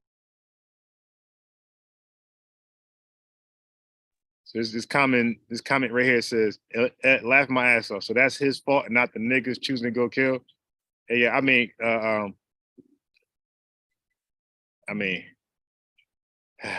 to sit here and justify these murderers and act like, and then, all right. on. And I told you, if they get on land and these rebels, they tell on themselves. But my whole point is be thinking about the bigger picture sometimes and make sure the war is alive with everything that's sliding in O Block and people like in the UK, in these neighborhoods because of YouTube video. The whole point with my video. So I'm gonna jump in real quick right here. Two things. Number one, I'm gonna say something for the people in the chat. I see Balo down there. I promise that this will be a conversation between these two guys. If Ross wants to talk to Balo later, or if that's cool with these two guys on the live, I'd love to have him in. I see what you guys are saying, so I'm not ignoring y'all. I do want to come back to Dave real quick and ask Dave something before we go to Ross. Dave, I think there's going to be a lot of people that are going to have, I just asked you this, are going to have a hard time believing that there's anything outside of a specific culture that exists in Chicago that can be, that the violence there can be blamed on. Now, I was down there, I talked to you. Come on, Ross. And so this really is like this piece on a your way thing. But females are down like the guys, man. Every time you look on Instagram or Facebook, I'm seeing women. Come on, man. You guys, much time as you want to respond. Why you feel this way, but I think my perspective is just slightly different. I do disagree with a lot of what you just said. I think the first thing that I've got to say I disagree on is, the idea that people are sliding behind my video, I just disagree with that. And the reason I disagree with that is because, one, people don't slide about something they heard on the internet. Like, the people don't slide about a YouTube documentary. They slide about one of their homies got killed, one of their friends got murdered in cold blood.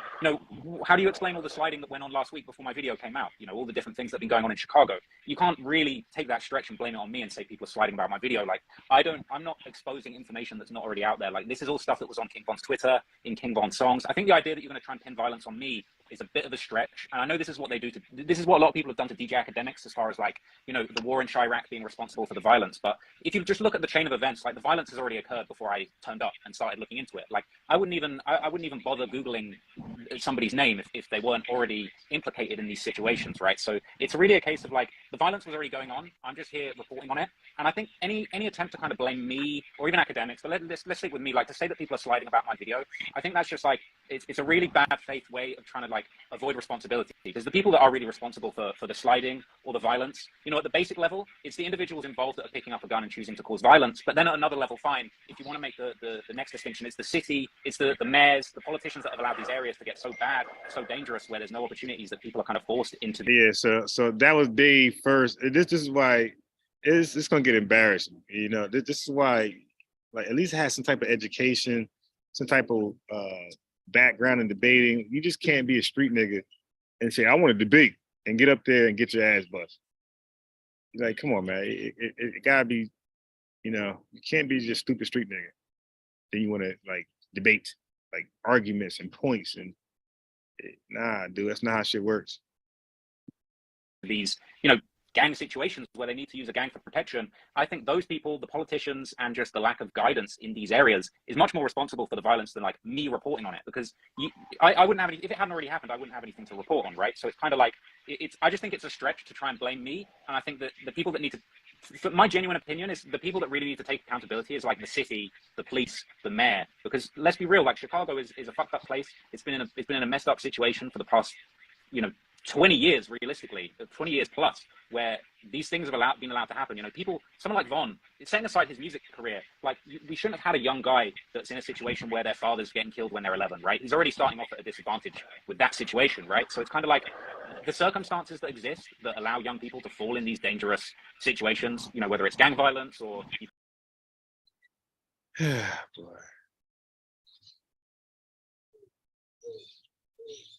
This guy said, how is it that Von could tell on himself for so long without being caught? It's the city's fault. First of all, Chicago been fucked up longer than 20 years. Let them cook. So everybody knows this nigga King Day. There's black people that's not criminals, that don't kill for fun and all this crazy. They don't slide, they don't drill, and they are annoyed and fed up with this type of senseless violence, man. So the chat, if y'all could read the chat, look, Trap Lord was ready. Yeah, everybody is getting on this clown right here. Like, yo, dude, you, and he should not, don't read the comments. You've got situations in Chicago where people are doing robberies and that's going wrong and they're ending up in, people are ending up hurt and killed as a result of that. But like, at the end of the day, I think it's just such a stretch. So then you get a dumbass comment like this. What murder was he convicted of? Okay, so then all those police officers that ever got acquitted, Zimmerman's not a murderer, okay? Because what murder did he get convicted? See what I'm saying? You see it? You see where this go? So Zimmerman was found not guilty, and niggas would still call him a murderer. So I could say, hey, well, is Zimmerman a murderer? So right after I read this comment with this stupid nigga right here, I say, yo, click the link, hop in. I said, what's your question? Yeah, what murder was he convicted of? None. So does that mean he's not a murderer? Yup, he wasn't convicted of murder. Okay, is Zimmerman a murderer? Yeah. What murder was he convicted of? You'll see what happens. See, that's a stupid, dumb nigga that I got to deal with. To try and blame me. And the cops that killed all those black men that was acquitted or never charged, they're not murderers, according to your logic, because they were not convicted. Stupid nigga. YouTube videos, when really all we're trying to do is report on what's going on. Like, you've got a guy like King Von. Yes, you did. You got blamed the documentary. 7 people. That's really glorifying the violence. You've got the guy that's literally committing the murders, rapping about it, getting paid. He's a millionaire. Listen, bro, like, I make a bit of money. I'm not a millionaire. I'm nowhere near a millionaire. Like, King Von was a millionaire wearing APs and diamond chains off the back of allegedly killing people and rapping about it, right? So I don't think I glorify it. I think in my video, I'm actually very careful and very thoughtful when it comes to saying, you said you watched the whole video, so I'm sure you saw. So look, School and Square. Look at the chat. They're all black. Trap Lil Ross, get your money. Bro was always disrespecting a 15-year-old kid. He had part in the killing. Right, Tuka. Like, this dude was a millionaire, still saying F Tuka. Like, what? How many bodies has Trap Lil Ross got? 0. His YouTube documentary is about, is he convicted? Why are you saying he's involved? Is he convicted of a murder? His YouTube documentary about King Don being serial killer. Report, profit, nothing but facts. Right. Everybody's, man, let me talk to Ross. What you gonna do? Saw it, but there's a section in the video where I explain, look, let's take a step back before we get into this and look at why these circumstances were allowed to happen. Niggas were getting shot up all day yesterday, but the video is the problem. We always want to spin it on white people. See, that's what's really going on here.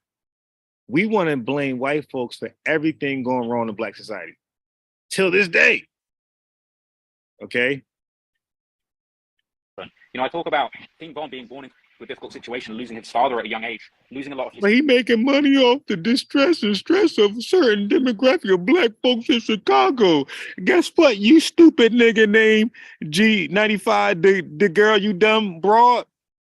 Rappers are making a lot of money off the distress and stress of certain demographic of black folks in Chicago. Every last rapper, you dumb broad. His friends at a young age. He himself says that seeing his friend White get killed in front of him turned him into a demon. And it's like, these are the situations, like this messed up environment in Chicago that's being allowed to happen by the city and the state and whoever else is responsible for things getting so bad. I've decided to stand Lord Ross, period. Stand on business, Ross. What about the other people glorified they killed? You're so focused, Mr. Bennett. Y'all hate them Bennett boys. Those are the things that turn people into Y'all stay killing each other, but mad at a video. demons or fuck people up. I think to say that people like me Ross reporting on this is good, dude. Maybe people will reconsider their lifestyle. Talk your shit, Trap. I mean, Dave, you lost already. reporting on it and just trying to give perspective Why about rhyme what's with going on in these Billboard charting songs. Look at this nigga. Don't speak of my father. Oh, no wonder you think everybody innocent. Who's your father? Is it King Von? Is it one of those stupid niggas? Is it Trap? Is it Roy? D Roy? Is it D Roy? T Roy? Is it fucking D Rose? Which one your father, Lucky You? So now we see. Nigga, you involved in this shit and your parents are. And nigga, you out there drilling. The guy's going to turn on the radio and hear a guy talking about he's got 7 bodies. They tried to say have a right to know edits. whether or not that's true. And then they want to blame Amazon. I had people try to blame Amazon. Well, Amazon. Kyrie shares it, but Amazon get the blame. It's always somebody white. Gotta be white. Stop trying to bring race into it. Yeah. They're gonna definitely bring race into it. The stories are behind that, but I really struggle to agree when it comes to suggesting that like I'm responsible for the violence. And I think if you people that watch my video all the way through, I think you can see I try and focus this topic. All right, so I'm gonna stop right there. It's time for me to start getting ready. Get out of here. So let me stop that right there.